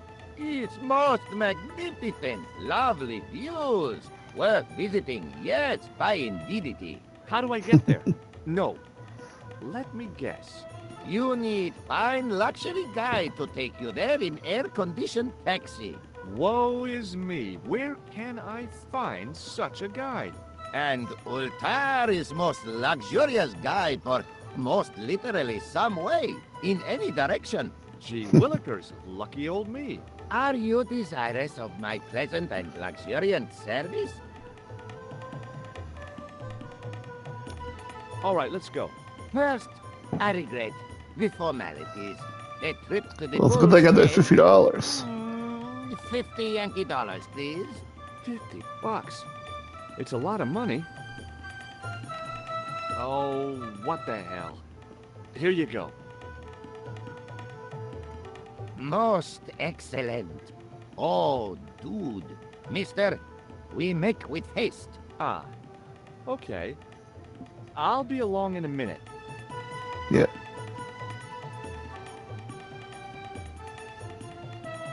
It didn't seem right to take off with the toilet keys, so I left them on the bar. Okay. Yeah, we don't really need the toilet keys anymore.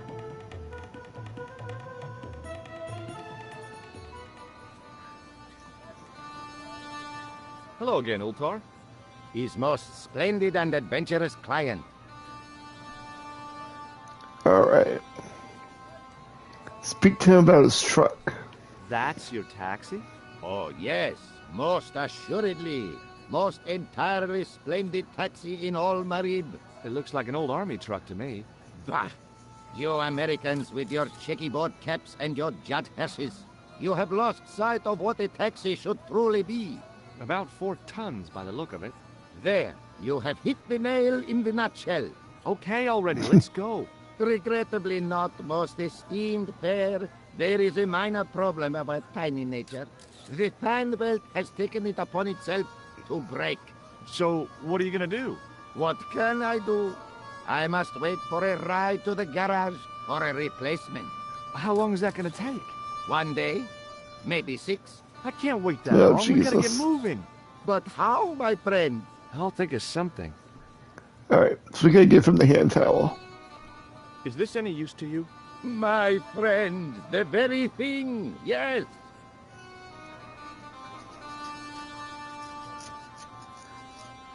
Ultar took the towel from me, cut it in two lengthways, and gave me half back.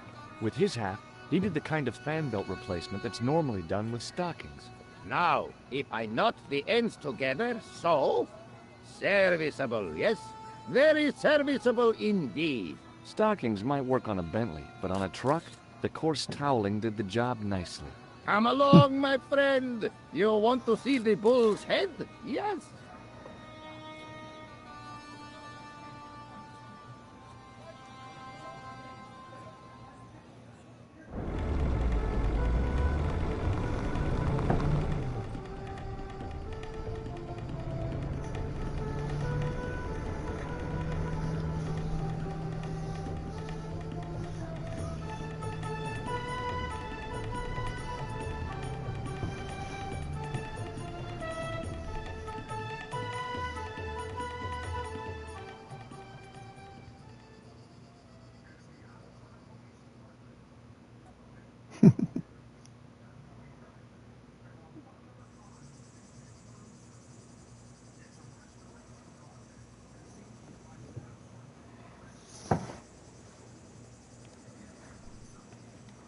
All right.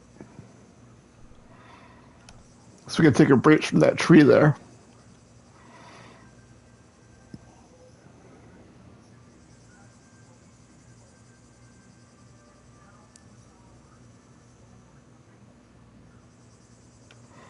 And then we got to combine it with the towel.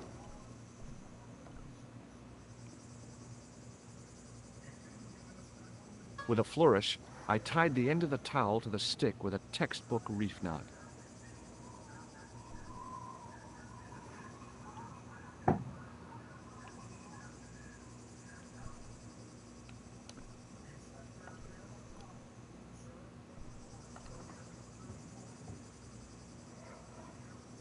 I could see that crack would make a good anchor point.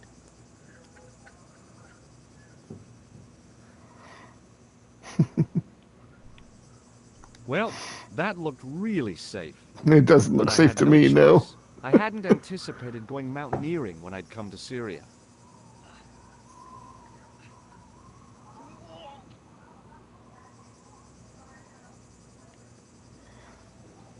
All right. And let's just check out the hole in the north.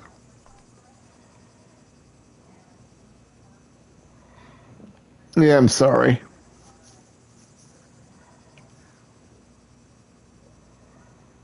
I didn't like the idea of putting my hand in there.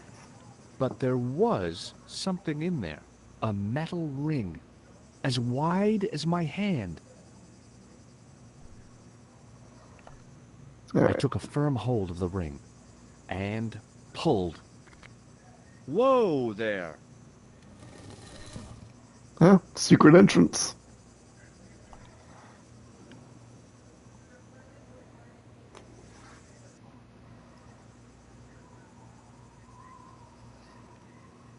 Then there should be a dead dude in here.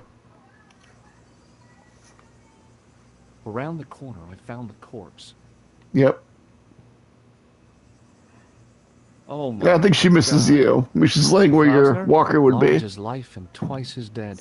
I'd hardly had time to accept the fact when I heard the door mechanism start up again. Oh, shit. Man, no! The door had slammed shut, trapping me. I had a bad feeling about how Klausner had died. Well, we can examine his body anyway. Okay. All right. I've done more fun things in my life than searching a corpse. But as my life expectancy wasn't great, I figured I should try every new challenge that came my way. Hey, what's this? I'd found some kind of lens. A very old lens made from a very hard glass. That settled it. The knight on the manuscript had been holding a lens the whole time, not a crystal ball. Okay. And then look at the stone tablet. Yep.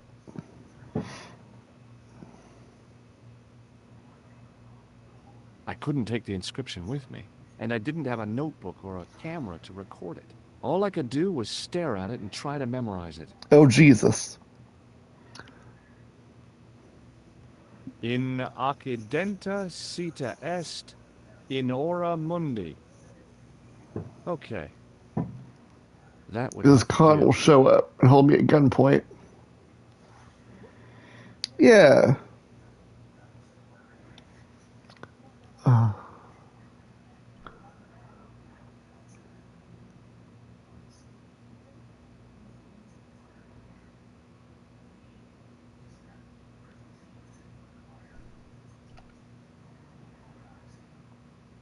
I examined the door carefully, high and low. I looked for levers and rings to pull, panels and buttons to push like in the movies, and found nothing. Alright. So, I'm not sure. Okay, the hints tell me to look at this. I couldn't think of anything to do with the statue, apart from scaring small children with it. Okay.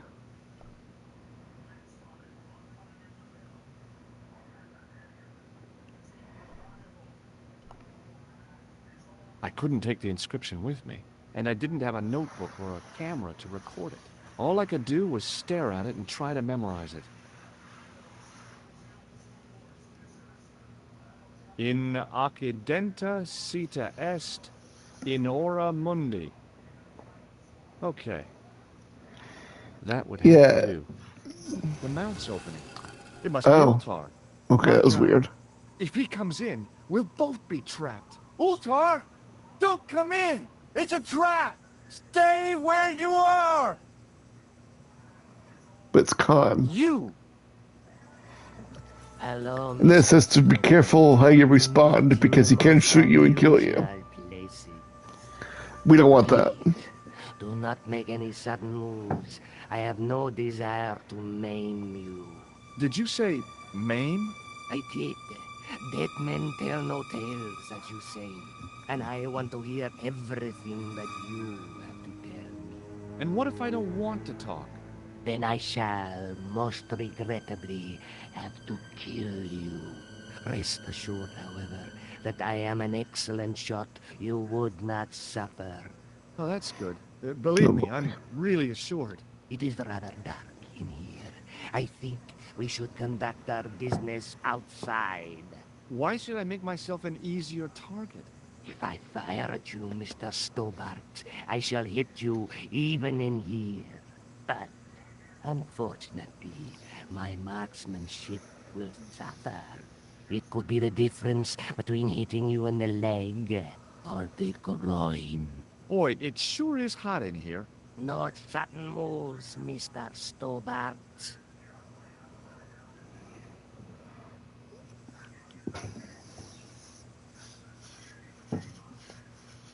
Now then, where shall we start? How about being bosom buddies? Yeah, we don't need to get shot in the groin either. Klausner. That would be bad. You know where he is. Alright. So it's just to pick Yep, Angel. he's dead. Just around the corner of the cave. You want to look? I'll take your word for it. How did he die? Starvation or dehydration by the look of it. He was caught in this trap you were shouting about? Yes, I suspected as much. The Templars were not ones to give away their secrets lightly. Was he carrying anything of importance? Choose Angel George. Yeah, he was carrying some sort of lens. I've got it with me. Give it to me. I don't think so. Don't be a fool, Mr. Stobart. If I give it to you, what's to stop you killing me? What is to stop me killing you anyway? You might hit the lens. Not if I shoot you in the head. When I fall, the lens might get broken. Yes. You plead convincingly, Mr. Stobart. Perhaps you will live to see another day. Perhaps. Was there anything else? Angel George again. Well, there was something in Latin up on the wall. What did it say? In accidenta sita est, in Oramundi. Ah, Hey, the words of Bruce. Caesar. Yes, makes sense. Well, I know that roughly it means to the west, to the edge of the world. But what the heck is that about? It tells me where the sword of Baphomet lies. Mr. Stobart, I am sure that you are just what you appear to be. A gifted amateur. Thanks, I think. But I can no longer tolerate your interference. There is far more at stake than you realize. I cannot risk you inadvertently helping my enemies. So what are you gonna do? I regret that we must end this here and now. Oh, man. What exactly do you mean? I am a professional. You will feel no pain.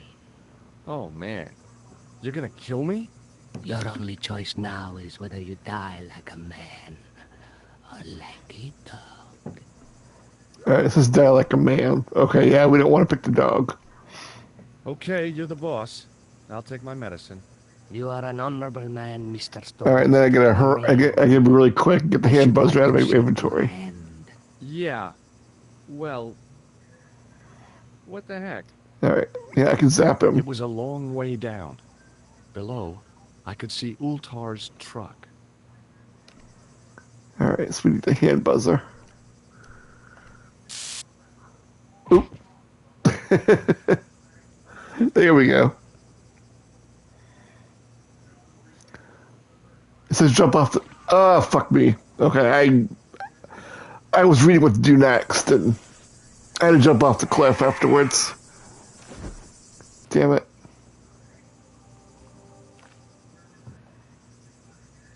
Alright. So, hand buzzer. Him. Okay, let's get this over with. What the fuck? I clicked on the... Okay.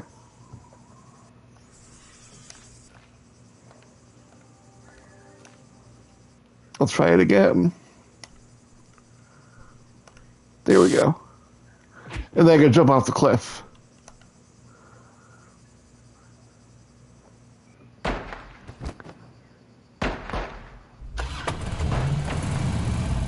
There we go.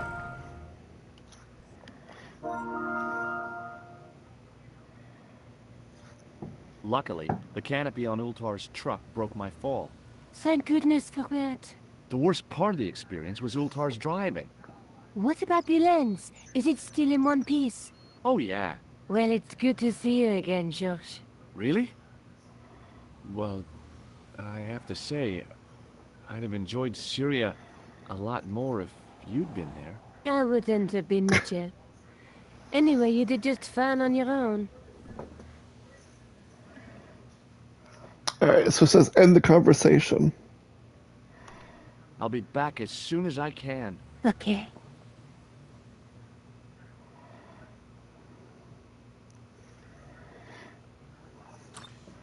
And then back to the museum.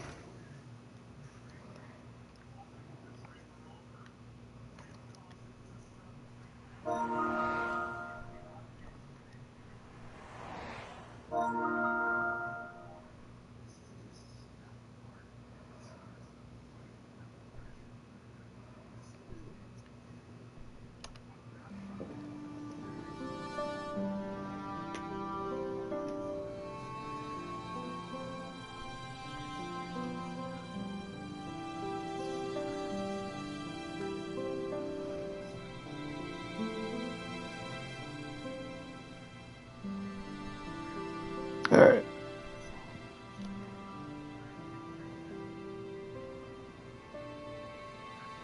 Hi, Andre.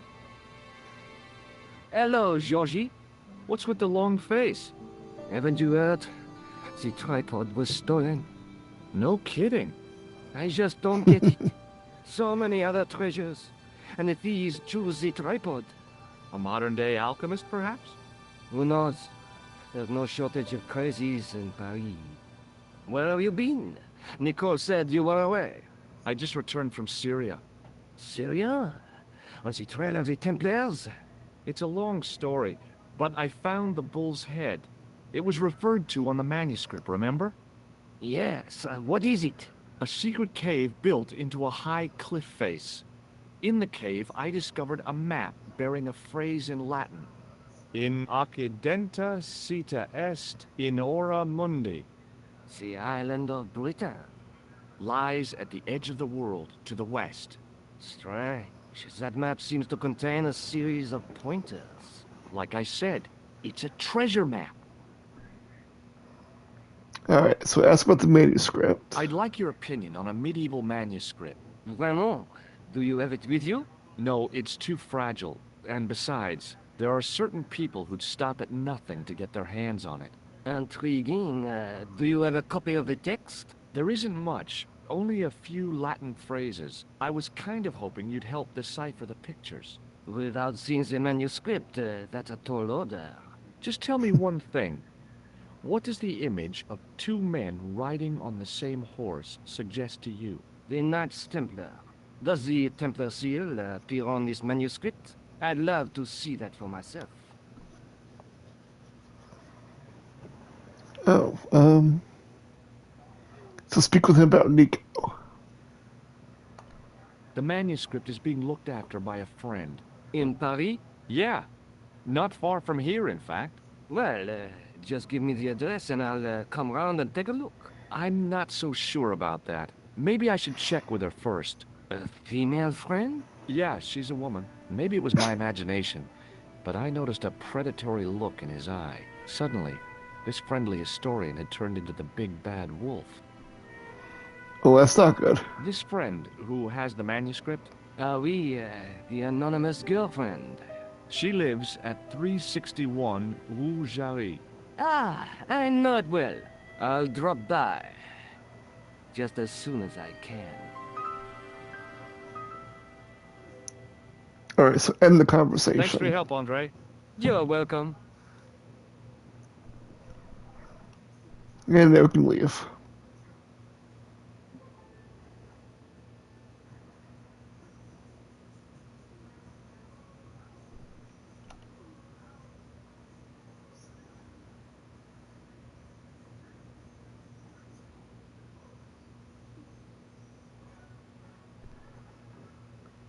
Now back to Ruggieri.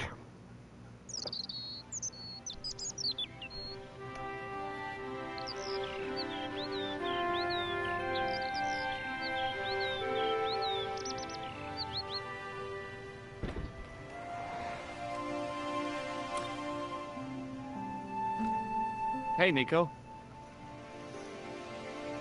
Oh, hi. Come in.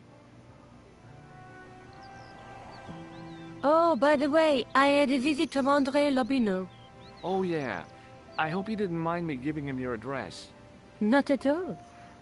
It was lovely to see him again.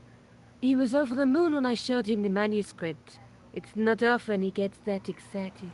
He made a sketch of the Knight's Crest to take back to the museum. I believe he's identified the family who bears that crest. I sure hope so. Alright.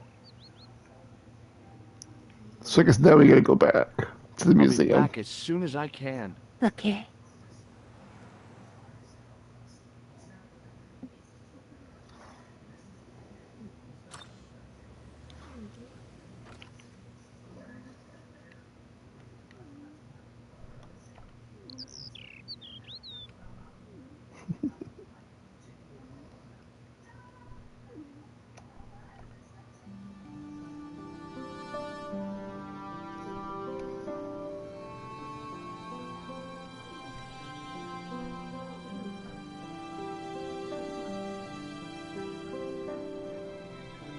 Hi, Andre.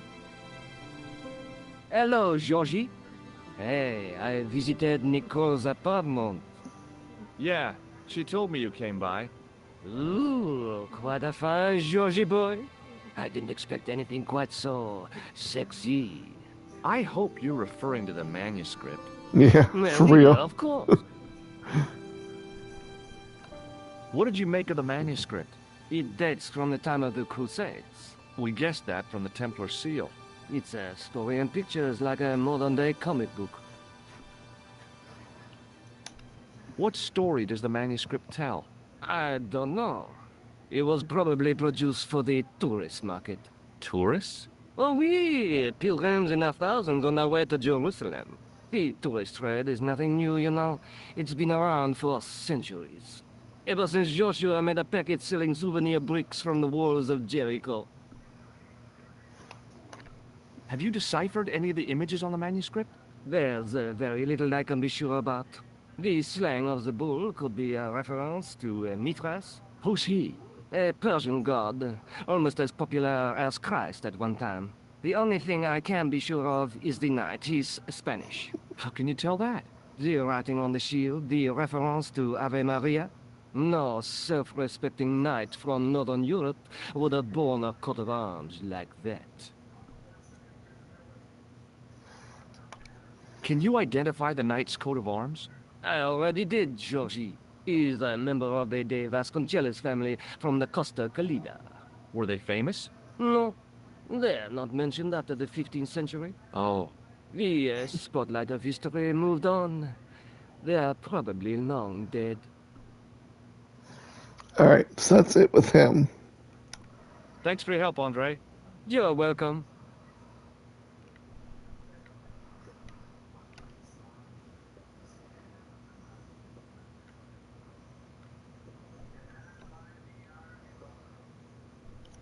Now we're going to go to Spain.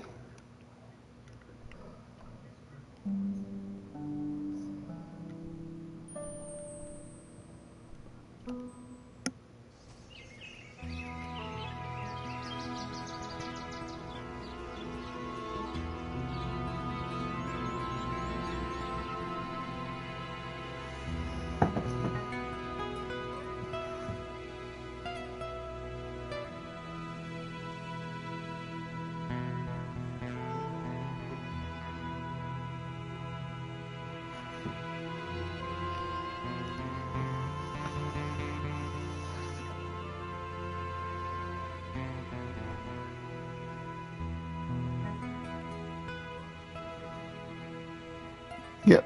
Just tell me to follow the hose. Oh, Jesus. Okay.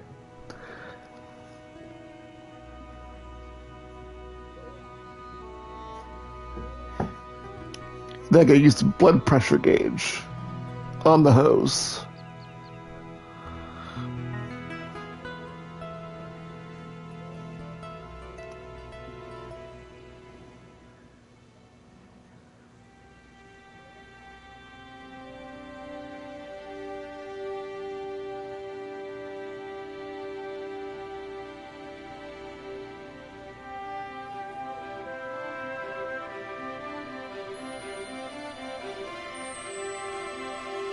My hose has stopped.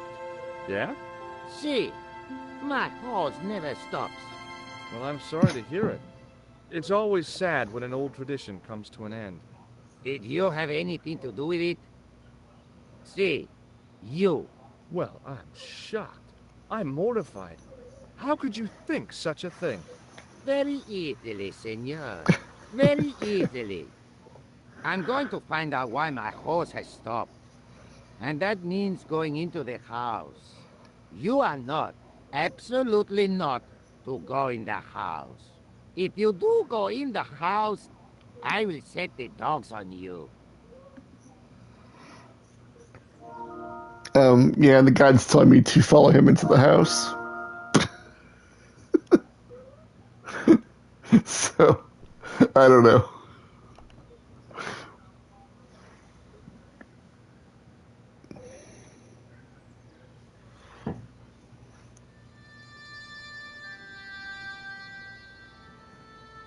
Says the head north, but the dogs start barking.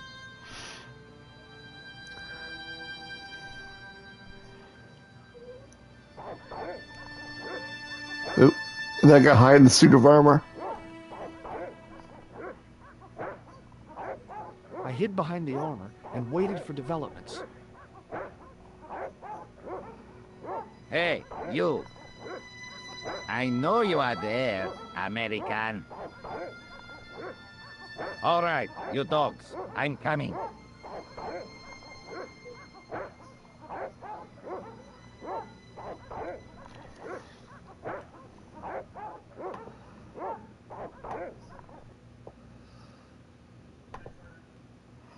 Alright, now we can go upstairs.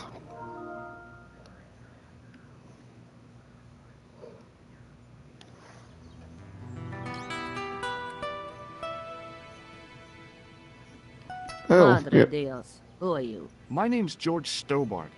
I'm sorry to burst in like this. You must leave at once. You're not wanted here. Please, if you'd just listen a minute. Very well.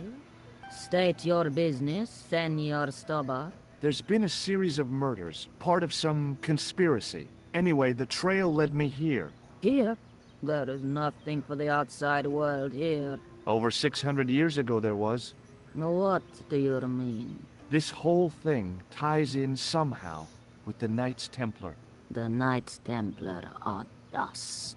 They had a secret that was so important, they went to a lot of trouble to hide it. And I do not see what this has to do with my family. Your family had a strong connection with the Templars, right? I believe that they have planted some clues here. Why should I believe a complete stranger who barges into my home? Just let me have a look around. If I find nothing... You'll be spending the night at the police station. Oh man, we don't want that. Sit down. Thank you.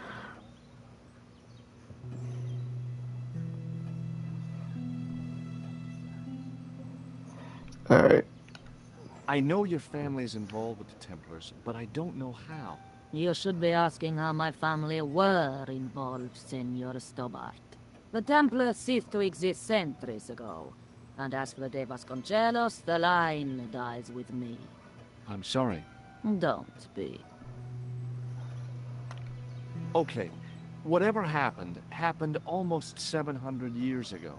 So, if the Templars left any clues, they're going to be in stuff that dates back to the early 14th century. Obviously. So, what do you have around here that's early medieval? Early medieval. Let me see. Well, the house is relatively modern, a scant 3 centuries old. Or, of course, the chess set. That chess set is over 600 years old? It must be Wow. worth a fortune. Indeed it is. Not that I would part with it, of course. No, I wouldn't either. That's the sort of thing that gets handed down to your children. Sorry. Its value is less than you might think. The set is not complete.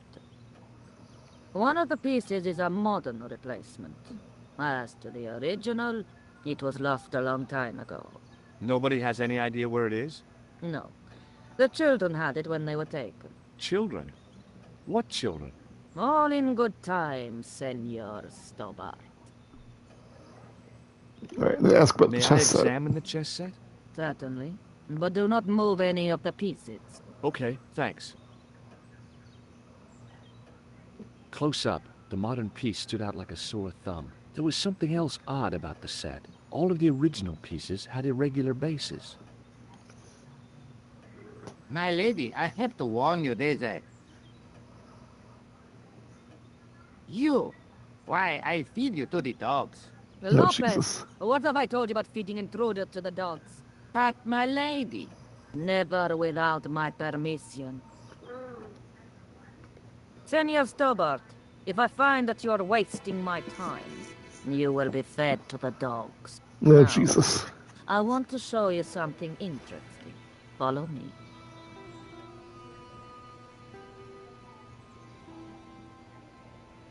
Lopez, unlock the door, por favor. So showing us This is the only mausoleum. remaining structure on the estate contemporary with the Templars. Nice. What is it, a summer house? A mausoleum, Senor Stobart. Oh. Come with me. Hey, senor. Yeah? I do not know what you have told my lady to be shown these favors, but I do not trust you. You've got nothing to worry about. Aren't you coming in? No, the dead do not interest me. My garden is a living thing. I will be there.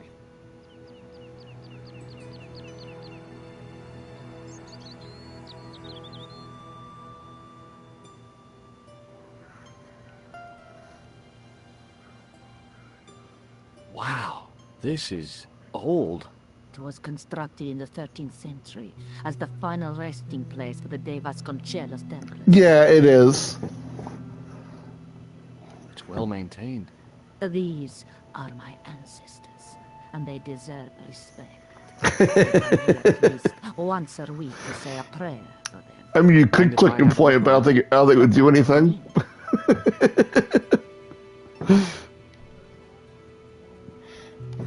Okay.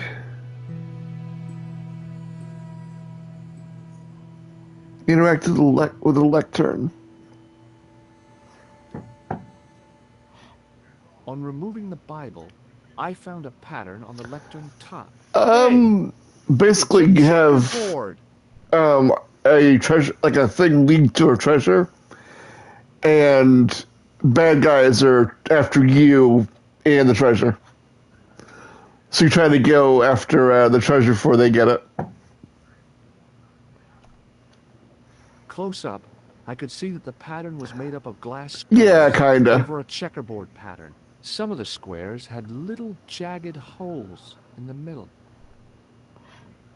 I mean, they do make references.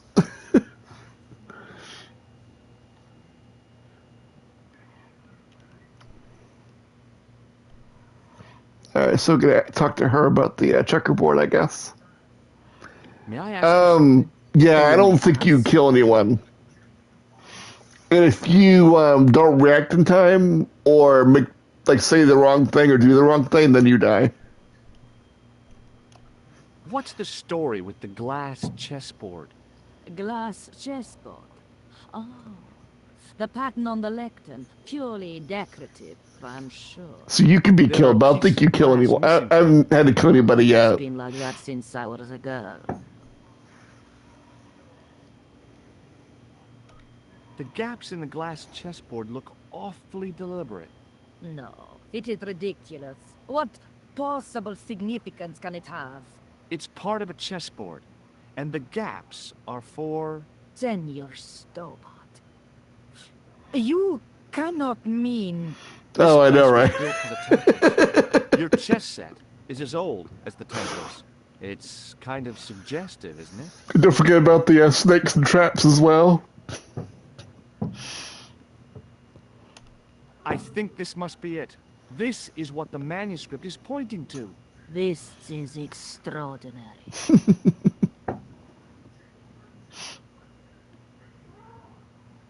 Am I to understand that the Templars left... Oh, my cat's looking for last kitty. All of this time we failed to realize that there was a puzzle?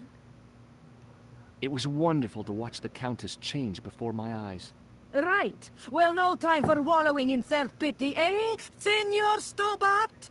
This mystery has had a good long run, but it ends here and now. All those years of fatalism were falling away from her. Lopez! Lopez! Put that hole down and listen! Go to the house and get my chess set. Yes! The old chess set! Oh, damn the game! Now, hurry!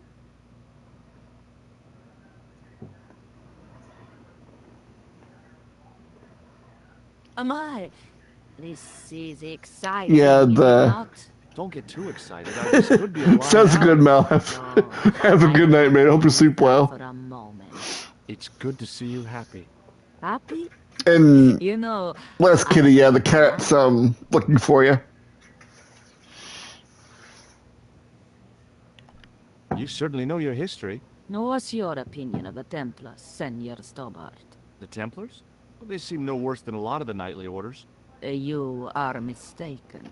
Compared to the simpering politicians of the Hospitallers or the brutish Teutonics, the Knights Templar were the embodiment of chivalry. The filthy, money-grabbing French king and his pet pope did a great wrong. A bane settled upon my family at the whim of that self-seeking tyrant. It was all a long time ago. Some things don't die. Injustice is one of them. While we're waiting, I'd really like to know what happened here. I mean, the curse and everything. It all began at the time of the dissolution of the Yeah. Templars. Don Carlos had already left their ranks to become a scholar. Don Carlos. Is he the guy who went She missing? misses you. See, but he had reckoned without a local bishop. Their bishop envied of our lands and determined to use the papal edict as an excuse to destroy us. Don Carlos was on one of his scholarly journeys when the Inquisition arrived.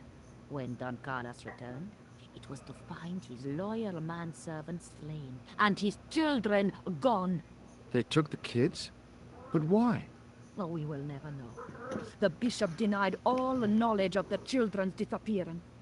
But witnesses had seen his men kill the servant who had been charged to protect them. What happened to Don Carlos? He swore he'd find his children if he had to go to the edge of the world. He put on his armor and took up his sword and shield and rode out alone. He was never seen again. Ah, Lopez, you have the pieces.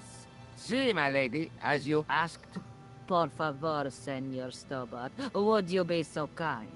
My lady. Calm yourself, Lopez. I believe Senor Stobart's motives are pure. Very well, my lady. My lady seems to trust you. But you don't. No, senor. Damn.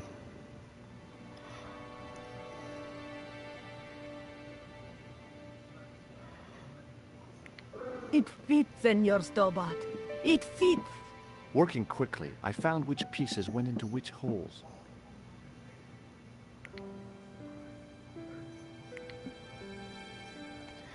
Yeah, then we gotta solve this, oh Jesus, okay.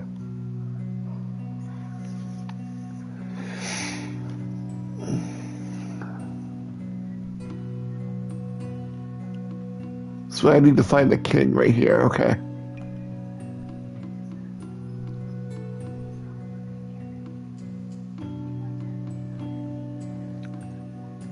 So it says the king needs to go to D3.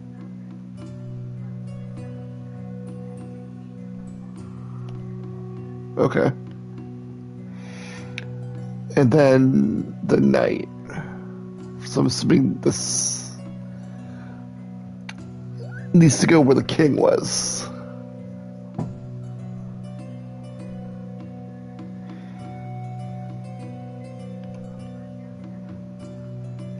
Then the bishop goes to A3.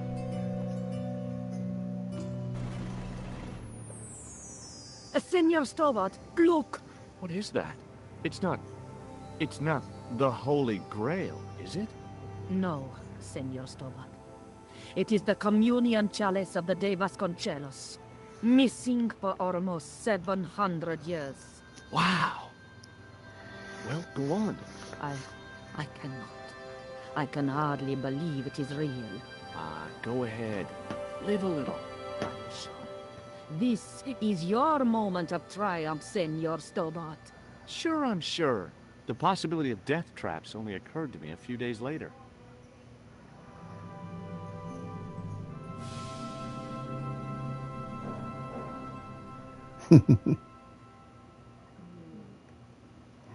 So now we're back in France.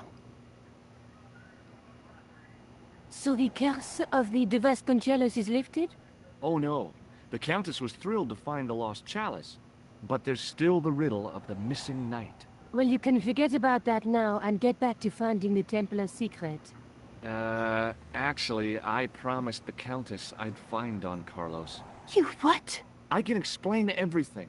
You have got the odds for a withered old Spanish aristocrat? The Countess entrusted me with the chalice and the quest for her ancestor's tomb. You're as crazy as she is. Haven't you got enough problems? Khan and the Templars? It's all part of the same thing. The chalice is important, I'm sure. The manuscript pointed us to the knight, and I have to find him.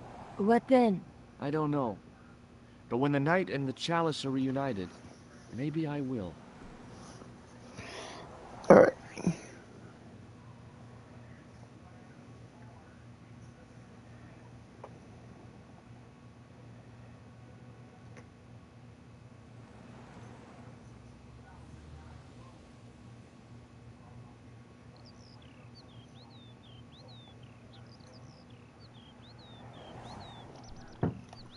I'll be back as soon as I can.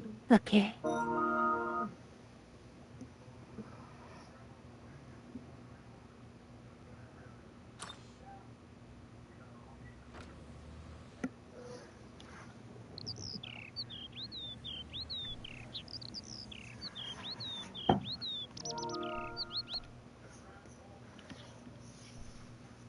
So now we have to go back to Montfaucon.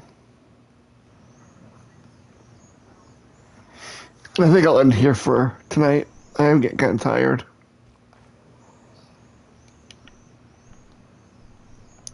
So I guess I can't. Oh, I can manually save. Okay.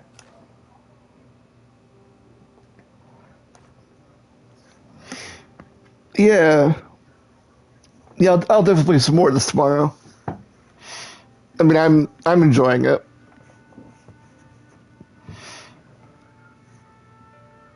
So yeah, not sure all who's here still, but I'll catch everyone tomorrow at some point. Hope everyone has a good rest of their night.